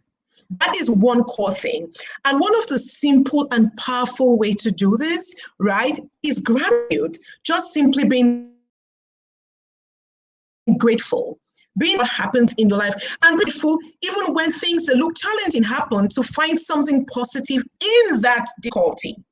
But I want to mention something else that is even that you can do, like it's like an icing on the cake to gratitude, is when you are grateful, add to it how you made what happened to happen. That means, how did I contribute to this? For example, I could go off today and say, oh, wow, I'm grateful for my session with the emotions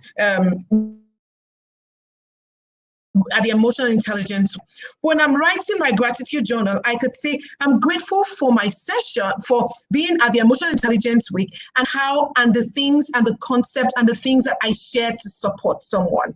When you state what you did to make the good happen, you are tapping even into your own personal resources, into your strengths, and reminding yourself of the capacity you have to be a change. You're tapping into your sense of purpose. You're tapping into your sense of meaning. And all of these together cause effectiveness and well-being. Another thing I want to add as a strategy, even for gratitude, is savoring. Savoring is something we do where you experience something and you go back and you relieve it. Like, you know how you sniff it in, you take time to relieve the positive experience that you've already had. This is a powerful strategy. The same way, after an experience, you go and you worry over what you could have done. Go back and relieve what you did. Right? And how amazing the experience was. That is a powerful strategy you can use to actually optimize your well-being, right? So lastly, I will talk about us just simply switching from a threat mindset when we experience negative or unpleasant emotions to actually seeing those moments and switching to an opportunity mindset. So what does that look like? Being curious. We know that curiosity is such a powerful tool to elevate our well-being. And I mean being curious about everything. Being curious about the difficult experience you're having. What's there to learn? Being curious about the difficult emotion you're feeling. What is there? What is there to learn? What is in this feeling? What can I do differently if I want to feel differently? And this doesn't mean you should suppress. You're not exploring difference to suppress the emotion. You're exploring difference to learn with the emotion and grow and navigate the emotion. Okay, so I've spoken about being kind to yourself, speaking to yourself as a friend. I've spoken about being curious, and I really want to emphasize human beings. We really need to have the capacity and learn to sit still with ourselves. I do this to myself a lot. Sometimes when it's so hard, I put my hand on my chest and I just remind myself, this is really difficult for you right now. And it's okay. It makes sense that it's difficult. It makes sense that this is hard. What do you need to do to feel better? Right? What do you need to do? Do you need to call? What do you need to do to feel better? So that is a tool. Sitting with yourself, pausing and attending to that difficult or challenging emotion. Okay. So lastly, I would quickly talk about the fact, I think my time is even up. I would talk about the fact that we should remember one of the reasons why we need to have compassion on ourselves is that we do have an emotional brain that is there, right? And is there and it does get triggered, right? And it's normal, it does get triggered for us to be able to be safe. For example, we say we have the fright response. The responses we have when you feel anxious, when you feel fearful, when you feel jealous, when you feel envious, right? All of those emotions are there as a survival mechanism for you, to protect you, to shine a light on something that needs to change, right? To shine a light on something that needs to change, like we're experiencing right now in the world. The rage, the anger is shining a light that's so to change. And when we have that mindset and know that these difficult emotions are in our lives, they show up actually for survival. We are not supposed to wallow in them and allow them to take over us. Rather, we meet them with compassion. Okay, I know you want to keep me safe right now. So there are times where I find that I'm practicing avoidance. I use that in quote, like I'm trying to avoid something because I am anxious. I'm not thinking that the outcome will be what I need, and I do not want to be shamed. I do not want to be embarrassed. And we all have those experiences. When we reframe and we understand, oh yeah, I know that the feeling of anxiety, you're here to just keep me safe. And I really honor that you're here to keep me safe and it's okay. However, hello? I honor that you're here to keep me safe. However, this is not really helpful to me right now. And what is helpful to me right now is that I make the shift from feeling anxious, right, to probably feeling more an emotion of anticipation towards what it is I want to do. That is a totally different emotion. Write this up here, and if there are questions, we can open up for questions. Otherwise, that's it. So yeah, so you can move your emotions. You can move from being stuck to being effective and being well by just simply accepting your emotion, being aware of it, treating yourself with compassion, and then actually choosing self-care. What do you do to actually take care of yourself in the moment? Yeah, so is anyone there? I think my time is up. Yeah, thank you so much. We have questions for you. Thank you so much, Izefua. Thank you so much. Thank you so much. I think for some couple of seconds, there was like a glitch. That's when you were trying what's going on. So we have some questions for you, please. Okay. Are you ready? But I love this session. Yes. I think like the first part that I usually always hear, I don't know why my mind likes that kind of thing, which is usually tied to emotional currency, you know, bank accounts.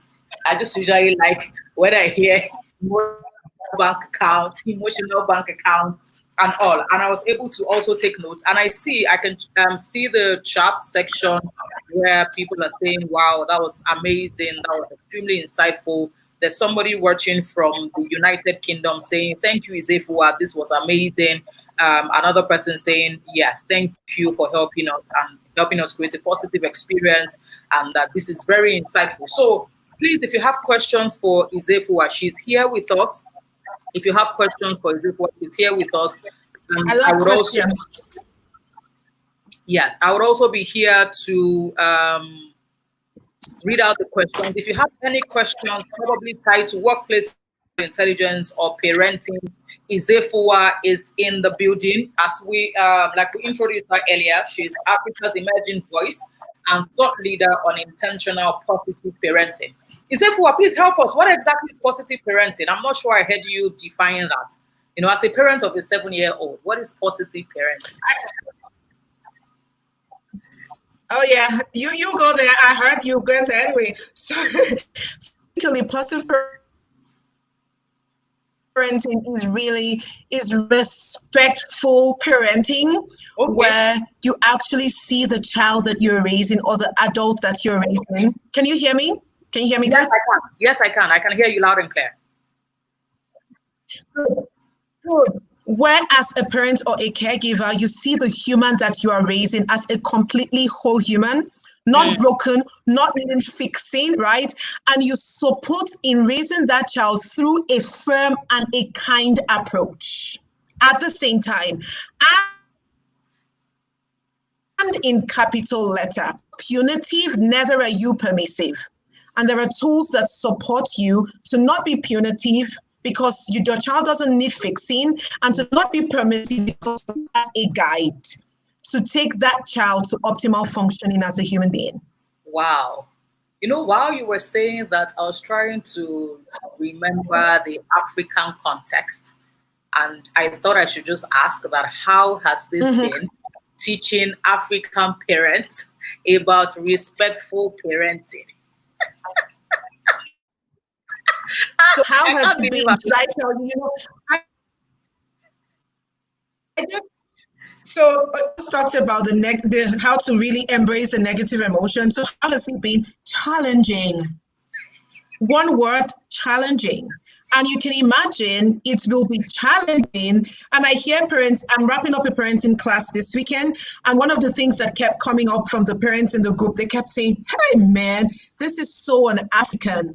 And I'm like, yes, but this is so human. Yes. This is so human because our African children are human, and we move into the world and move the world because Africans, we are amazing. We have so much. We need to reframe and train our children to really be whole and complete to give to the world. So let's dump African parenting and pick up effective parenting. Awesome. Thank you so much, Izefua. I just like hearing your voice from the beauty and how it sounds to the depth that you share. If we need to reach out to you or find you, how can we find you online or find your organization, Family Culture?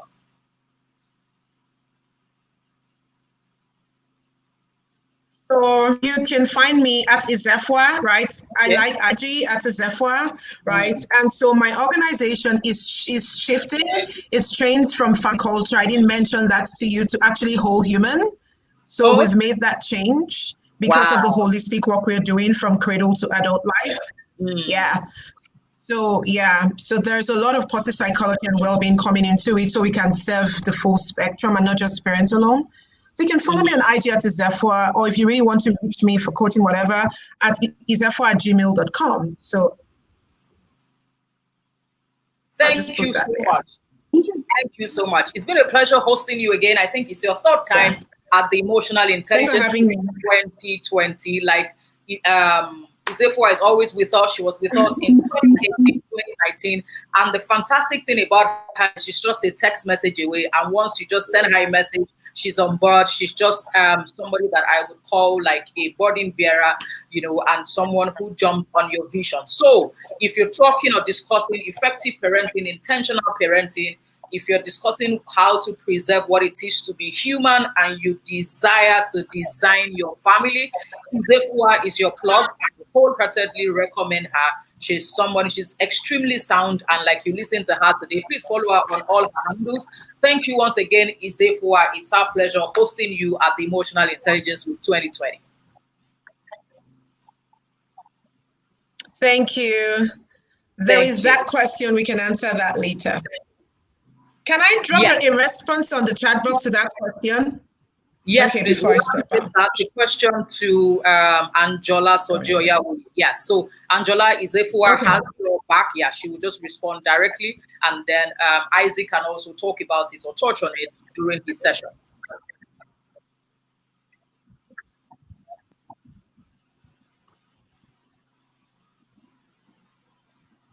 Thank you once again, Izefwa. Thank you, all the professionals listening to me. Thank you for having me, Lincoln. Have a great conference. And you too. Thank you.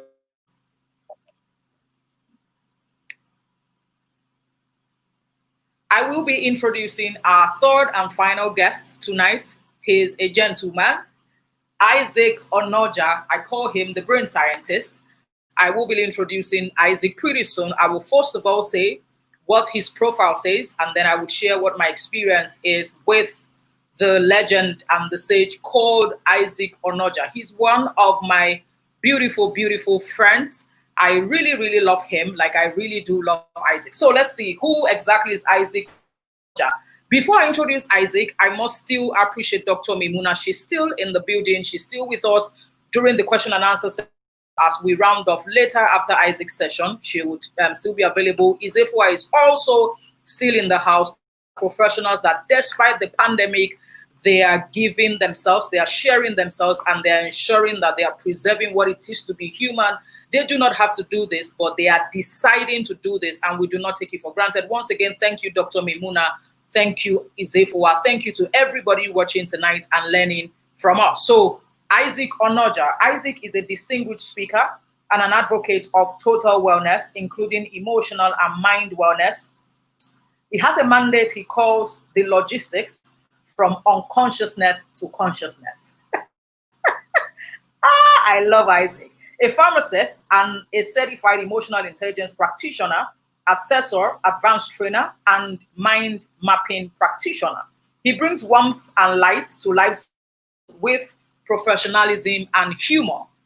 As I try to bring up Isaac, I need to tell you that Isaac is a brain scientist. You need to really just listen to him because he is a brain scientist. The other part of it is that Isaac is, what do they call it? Is it called swimming tutor or something? Like, Isaac has started teaching me how to swim. In my first life, I learned how to swim until I almost drowned twice. And then I told myself that I shall not die by water.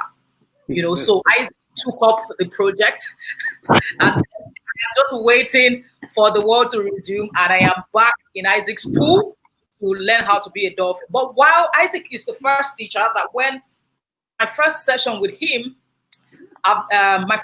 with him, increased my level of confidence in water. I have never in my entire life. I must say that I love water, but then water has attempted to hurt me repeatedly. And then I keep saying that I'm this jinx. So I consulted my brain scientist and emotional practitioner friend, Isaac. Isaac takes pleasure in swimming and discussing water. Like when you talk about water, it is Isaac. I actually think that Isaac, you will just listen to him. You can see Isaac saying that his mantra in life is from unconsciousness to consciousness. It is only Isaac that can come up with that kind of statement in life.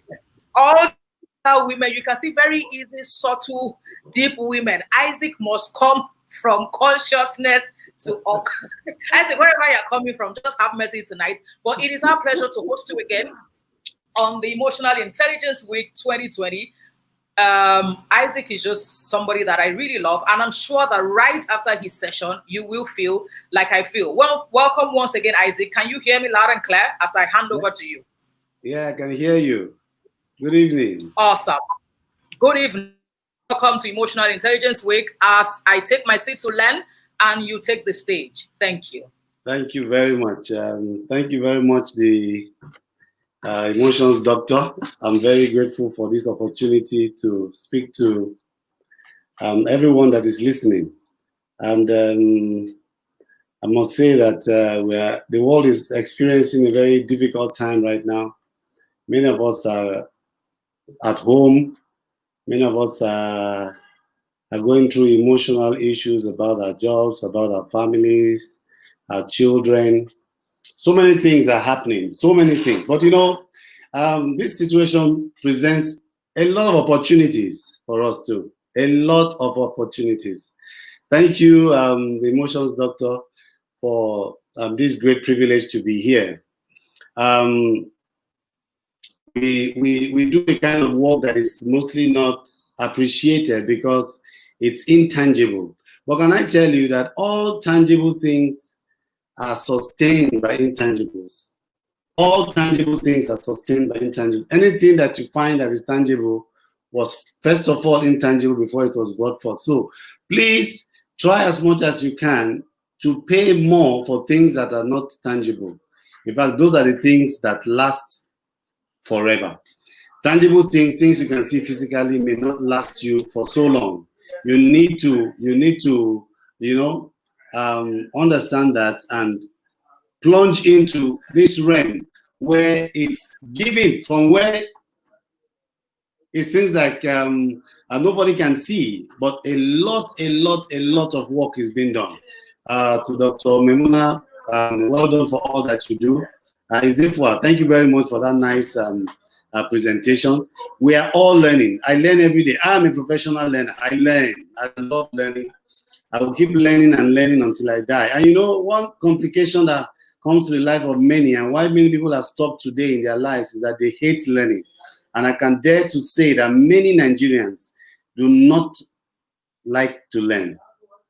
Many Nigerians just, they always talk about money. Let me tell you, at the point you have so much money, but you don't have a life. Are you living or you just want money? Learning brings out the best from within you. You see, you have a brain that has the capacity of 9 PhDs successfully. Let me ask you, where are you in the learning curve? Are you really learning or you're just acquiring money, looking for where to make that money? Will, like one of my classmates would say, we will all make money. Then what next? We need to learn and to be able to put pressure on our brains, pressure on ourselves to be able to produce the best. See, for instance, if you had to live for 90 years and you're currently 30 years old, what would you be doing for the next 60 years? If you're 40, what would you be doing in the next 50 years? These are critical questions we must ask ourselves. And talking about using EQ to increase performance, productivity, and profitability. Now, emotional intelligence is the blending of thinking and feeling to achieve functional outcomes. We all know that by now. Now, how do we now use emotional intelligence as a tool? To use a tool to achieve an outcome means there must be an effort. You must put in an effort. Now, The human being has 4 needs.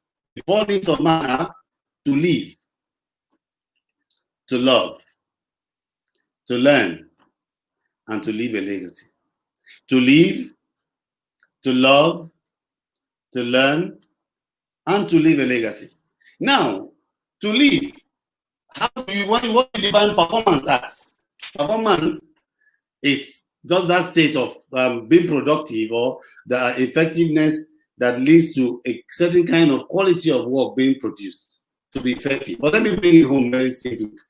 To be productive means you have a product that you bring out to meet a need. Now, productivity, to perform. When you talk about performance, performance is defined as everything about your potential while you remove all interferences. Performance is equal to potential minus interferences.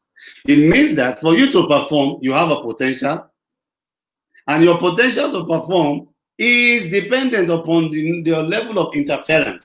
It means that the more interferences you have, the less productive you will be, the less performance, the less you will perform. If you have a lot of for instance, somebody I met, I was on radio one day speaking, and a lady called and said, I was talking that day about anger management. And the lady called and said today she would have been the first lady to a state in Nigeria. But she is still here in Abuja, unmarried. And why is she unmarried? She was the one saying it on radio, that it was because of her anger.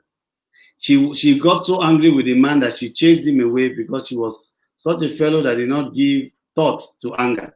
She did not give thinking to anger. She did not give sense to anger. Now, there, it means that the performance of this lady was undermined by what? Anger. So if you have a lot of interference, if you have interferences like procrastination, misplaced anger, because this is not an anger management class. I'll tell you, I'm an anger management professional, so I'll tell you, anger is very profitable. In fact, in this COVID-19 season, if you want to really succeed, you must be very angry. And if you want to be a billionaire, like you know that song, I want to be a billionaire, so freaking bad. If you want to be a billionaire, you must be a very angry fellow. Very angry. But now your anger is not going to be like the anger of many Nigerians. It's going to be the anger that is mixed with love. When anger is mixed with love, it becomes passion. Once you are driven with passion, passion drives you to be able to achieve your goal and become that billionaire that you want. So if you have misplaced anger, procrastination, envy, jealousy, all these are interferences. They will undermine your performance.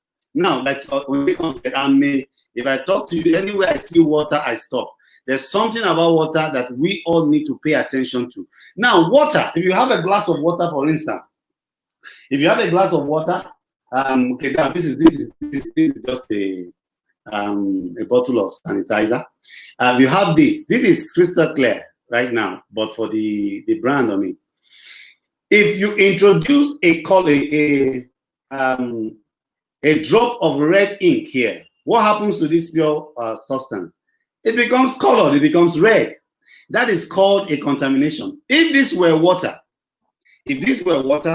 and I do the same thing. Now, water boils at 100 degrees Celsius.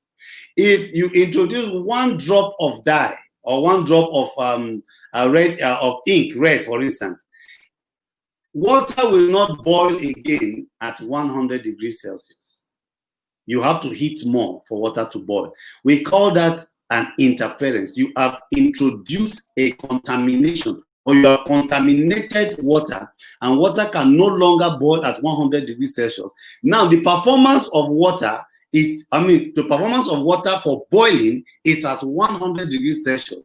Introducing that ink will now do what? It will now interfere with the performance of water, the performance of water to boil at 100 degrees. The same way with all of us. If we are to achieve certain things, for instance, if you are to achieve certain things at age 35, and you have an interference of procrastination, what happens? You will not be able to achieve it. Now, it's not that you don't have the potential. The potential is innate, it is there, it is lying there, but you have this interference. Something is interfering with it. Procrastination. I will do it tomorrow. Why not do it now? Why not do it now? I know sometimes I talk to these fellows that work for me, the artisans, when they come to you hear them say, we'll do this tomorrow. And I ask somebody one day, I say, have you found this man they call tomorrow? I've been looking for this man called tomorrow. I see that you love tomorrow so much. Where is tomorrow? Tomorrow is nowhere. You don't find tomorrow anywhere. Do it now. Do it today. You can get it done today. It's a contamination that interferes with your performance. It's an interference to procrastinate, to take action. In fact, the mark of intelligence is action. If you say you are intelligent and you don't take action, you are not intelligent. In fact, we say, if you know and you don't do, you don't know. Those who do not do not know. Those who know, do.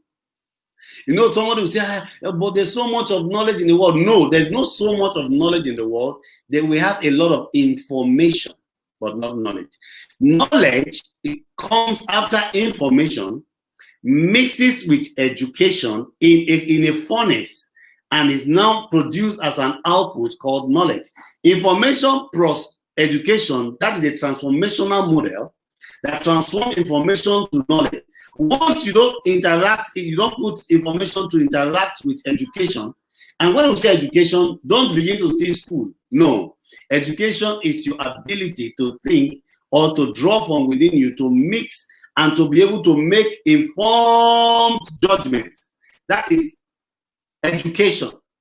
Then that becomes knowledge. And once you know, it is when information mixes with education that becomes knowledge, that you call that knowledge power. Many people have information and they don't have power because they only have information. If you have information, you don't have power. Until your information mixes with education to form knowledge, you don't have power. Power comes from knowledge. And once you talk about power coming from knowledge, it means that your potential, the potential that is within you, what you are meant to deliver, that is innate, that is lying fallow, the moment you begin to pass it through thinking, pass it through some action, it produces the results that you call performance. So you say, wow, this guy can play, this guy, Usain Bolt can run 100 meters in a few seconds. Why? What did he do? Why can't you run 100 kilometers, no, 100 meters in the same number of seconds as Usain Bolt? The reason is simple. You have a lot of interference. One interference could be one, you don't wake up early to go, you don't go for your exercise or you don't go for your practice. Two, you don't like, there are some certain foods you cannot cut down. You like eba, you like pounded yam in large measure. And you want, that's an interference. To weigh you down, you cannot perform. So if you go and take that to your eba now, and Usain Bolt has been doing some fasting, eating some very light foods, and you be on the track with him and you say, they now say that on your marks, set, go. You see the guy in front of you and you're struggling behind. You'll be wondering, what is in the legs of this man that's making him go so fast and I'm here? The reason is this, there's an interference. There's an interference. So what do you do to be able to perform? Now, productivity. Product activity. It means you have a product that is active. Your product must be active because we have products that are passive. You have a product, but it's passive, it's lying down, it's not doing anything. Nobody knows about it, nobody sees it. Like they say in advertising, that is like somebody doesn't advertise, it's like a man winking at a beautiful girl in the dark. It's only the man who knows what he's doing. The girl that is winking at is not seeing him. And he will be there killing himself. That why is she not even looking my way? What kind of girl is this? This kind of, see these Abuja girls, look at them. It's not the Abuja girls, but they cannot see you. You are winking in the dark. Your product is not visible. Your product is not active. Your product is passive. Passivity, I mean, it does not help you to show. It does not give you that that edge. So, product activity, productivity, product activity. You have a product. Question is, do you have a product? If you don't have a product, it means you need to get a product. What are you selling? A good or a service?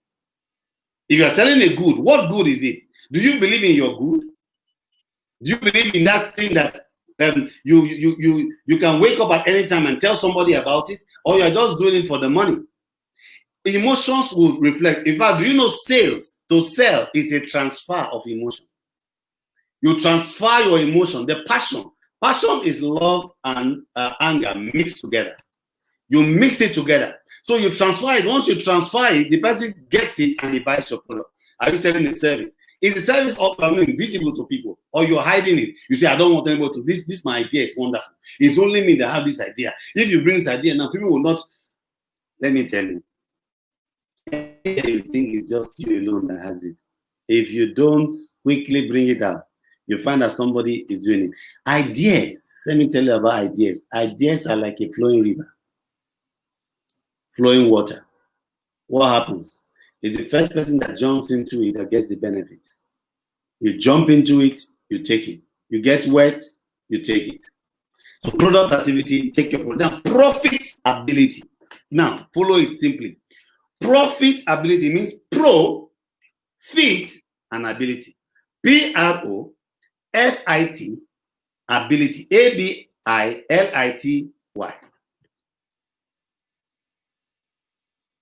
L-I-T-Y. Profitability. So you must be a professional, you must be fit, and you must be able to deliver what your profession, your professional calling. Pro, fit, activity. Pro, professional. Fit, fitness. Ability, your state of being able to take action. Are you a professional? Are you doing things right? Do you follow the processes? Like we say in emotional intelligence, at 6 seconds, we say one philosophy is the process is the content. Are you a professional? Do you follow the process? Are you fit? Fitness, are you mentally fit? Are you emotionally fit? Are you psychologically fit? For you to succeed, you must be fit. Fitness. Physically, you must be strong. I mean physical strength. Emotionally, you must be strong. Spiritually, you must be strong. Financially, you must be. All these are fitness. Fitness. Professional fitness and ability makes you profitable. Profitability. So many of them now. How do you use EQ to now tie all this together? EQ now tells you, what do you do with anger? What do you do with love? What do you do with excitement? What do you do when you succeed? What do you do when you need to take action? What do you do against procrastination? Emotional intelligence, your emotions now, all the emotions that guide, all the emotions that lead you, this is the time to begin to now put them together and to chart a course for yourself. Emotional intelligence, blending of thinking and feeling to achieve functional outcomes. It means that your feeling must be blended. You must bring your feeling together with your thinking to be able to achieve a functional outcome. Now we have this COVID-19. Everybody's doing what is going to happen. Yes, there's fear. That one emotion called fear. But can I tell you something about fear? Fear is wonderful. Fear is not a negative emotion. Don't get it twisted. You know, many times when we don't understand something, we just brand it bad. Fear is data. Fear is telling you, hey, there's something here. I want you to take a look closely. Become aware. Like Oyinkansola said, my mandate is to move myself and people from the state of unconsciousness to consciousness. Many of us are very unconscious. In fact, 95% of the time we are unconscious. We're only 5% of the time conscious. All we are doing in this world until we die is to move from 95% unconsciousness to 95% consciousness. And that's the task. Currently, what you're listening to, this conference you are involved right now in, is to move yourself from one state of unconsciousness. You see something you have not been doing. You say, wow, oh, the light shines in that direction for you. You become conscious. You wake up. Fear is telling you there's something here. Oh, they just sent a message now that they are going to lay off 250 civil servants, 250,000 people, civil servants, and you just get afraid and say, wow, I'm going to lose my job. I'm going to lose my job. Now, fear tells you, hey, there's something, there's data here. What's the data? 250,000 people are going to lose their job. If you become one of them, what are you going to do? So fear is telling you now, if this happened to you, what options do you have? It's not trying to freeze you now. There's what we call mobilizing fear and immobilizing fear. Mobilizing fear makes you to take action. Immobilizing fear makes you fixated and stops you. The roaring of a lion immobilizes the deer. Once the lion roars and the deer is around, the voice, the Doppler effect of the voice of the lion immobilizes the deer, and that's how the lion can pounce on the deer and make lunch out of the deer. But there is a mobilizing fear. What's the mobilizing fear? I'm done the civil service at 30, and I have I'll leave civil service at 60 or 35 years in service. So I'm going to leave at 60. So I have 30 years. Once you have that, now your fear will be at 60. What would I be doing? So if you have that fear at 30, that I will leave at 60, you start planning. What will I be doing after 60? So it's not when you are 60, like a woman called me. One woman who works with this an agency, the civil service, called me and said, Isaac, can you help me? I said, how can I help you, ma? She said, this is my 34th year, 6 months in the civil service, and I'm going to retire in 6 months. What can you help me to be able to do? What business can you help me to do start after, when I retire in 6 months? Come on. You mean this woman was unconscious? You know, when I talk about this unconsciousness, many people, they don't understand. The woman was unconscious for 34 years, 6 months. Waking up, going to work, coming back home, sleeping, eating, waking up, going to work. 34 years, 6 months. It's on when it was 6 months to go that she woke up from that sleep. How can I help you? Now there's an emergency. There's an emergency. Now that fear will mobilize her, but many times fear, those short kind of period, immobilizes people. Blood pressures begin to go up. They become sick because they did not plan with their fears. At 30, you start your fear early. You plan. Now, post COVID-19, issues are going to happen. Businesses, there are some businesses that will not rise again. Some businesses, their owners have died. Some products, their owners have died. The kingpins have died. So they will not be able to come. So what is going to happen? What is your plan? What is the plan? Can I tell you? Our brain is so powerful beyond measure, unlimited, that it will produce results for you if you give it attention.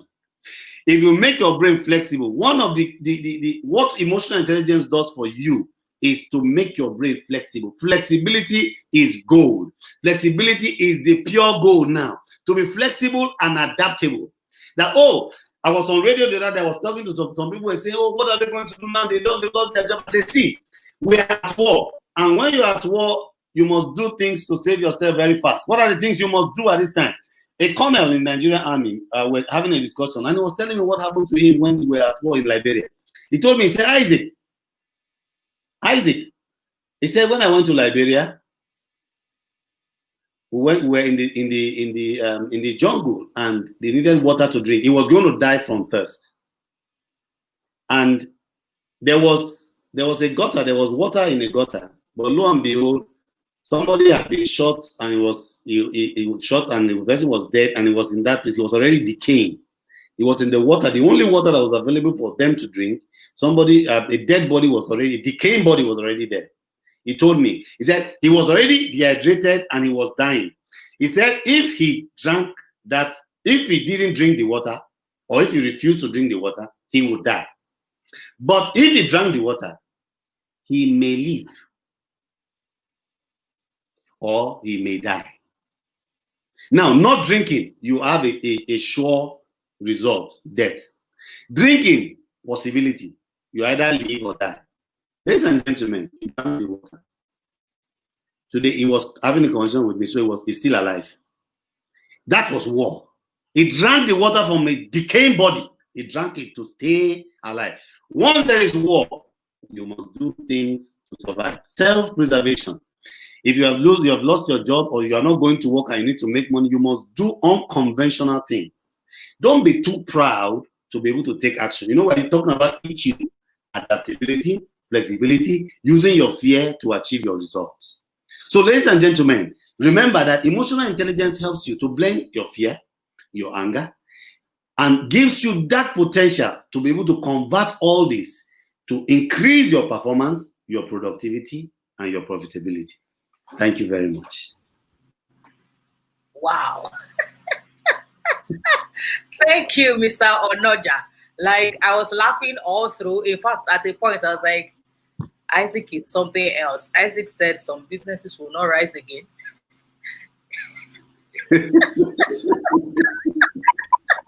Isaac is something else.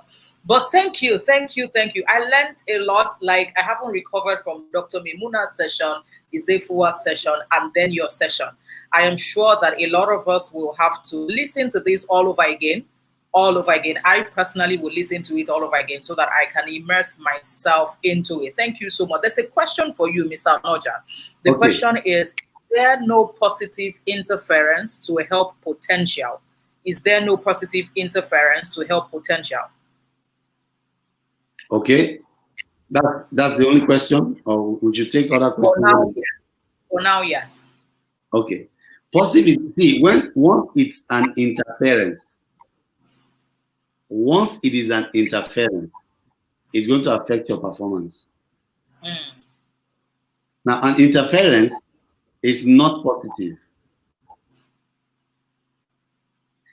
An interference is not positive. What is interfering with this now is not positive. So, what somebody asked me if the positive interference will not. No. Interference is already a negative thing as per what we're talking about performance. When we're talking about performance, and interference is negative. Negative means it's not saying it's bad. I want you to understand the difference between negative and positive. Negative means negative, to negate, to obstruct, to slow down. It will slow down the process and affect your performance. So interference is for this situation is negative. Wow, yeah. Thank you. There's another question, please, Mr. Naja. The question is, could you please explain again about states of consciousness? You know, before you explain, please, it hit me when you said all we will be trying to do, or all we have been trying to do, or all we will ever try to do will be moving from unconsciousness to a state of consciousness. Like that will most likely be our life's mission, just moving, transiting. And I was like, wow, that's my guy. So back to the question, could you please explain again about the states of consciousness? Okay. Now, the human being has got a brain, and the brain has got several waves. There's the most profound wave of the human brain that controls your consciousness and your state of learning is called theta. Theta is spelled T-H-E-T-A, the theta wave. Oyinka, why are you smiling? I know where you're going. Continue, my guy. Continue, the theta wave. Now, the theta wave is that wave that takes you out of this world. That is the most resourceful wave. And that is the wave that makes you learn in a state that you remember exactly what you have learned. Now, the human brain, once there's an introduction of an information, and it's backed by emotion, it is converted into theta wave. That's what when we call significant emotional experience, they are theta wave experiences. So consciousness, so 95% of the time, the human brain will take information and go back and wait for you to engage it to bring it out. Many times, many people do not bring out those information. Let me tell you, wealth is movement from unconsciousness to consciousness. Let me tell you, if you have 1,000 naira and suddenly you discover that, they said black seed oil now is now boosting immunity, and those who take it, they are recovering from COVID-19. Then, and you have black seed oil in your house, you didn't know that it was that valuable. Then suddenly the 100 bottles of black seed oil you had, you started selling each one for 5,000 naira. You have only 1,000 naira before, but you had 100 black seed oil, bottles of black seed oil in your house. You started selling each one for 5,000 naira. 5,000 times 100 is what? It's 500,000 naira. What gave you 500 naira and 500,000 naira is that consciousness of the black seed oil you have, and the fact that it can be sold. See, do you know that many times it's not money we need to give people, it's just to bring to their consciousness awareness. Let them become aware. They wake up and say, what? Oh, I am an adult. Oh, I have power to decide. You know, so many people don't know that they have power to choose. You have a choice. You are not a victim. You can choose. You chose the life you are living now. If you want to leave that house you are living, if you want to move from that house you are living in the next 1 year, you can do it. The power you have is so sufficient that you can do it. So once you move from that state of unconsciousness to consciousness, how do you move? Many times, do you know what moves us from the state of unconsciousness to consciousness? It's pain. P-A-I-N. P-A-I-N. Pain. Some certain pain. Some financial pain.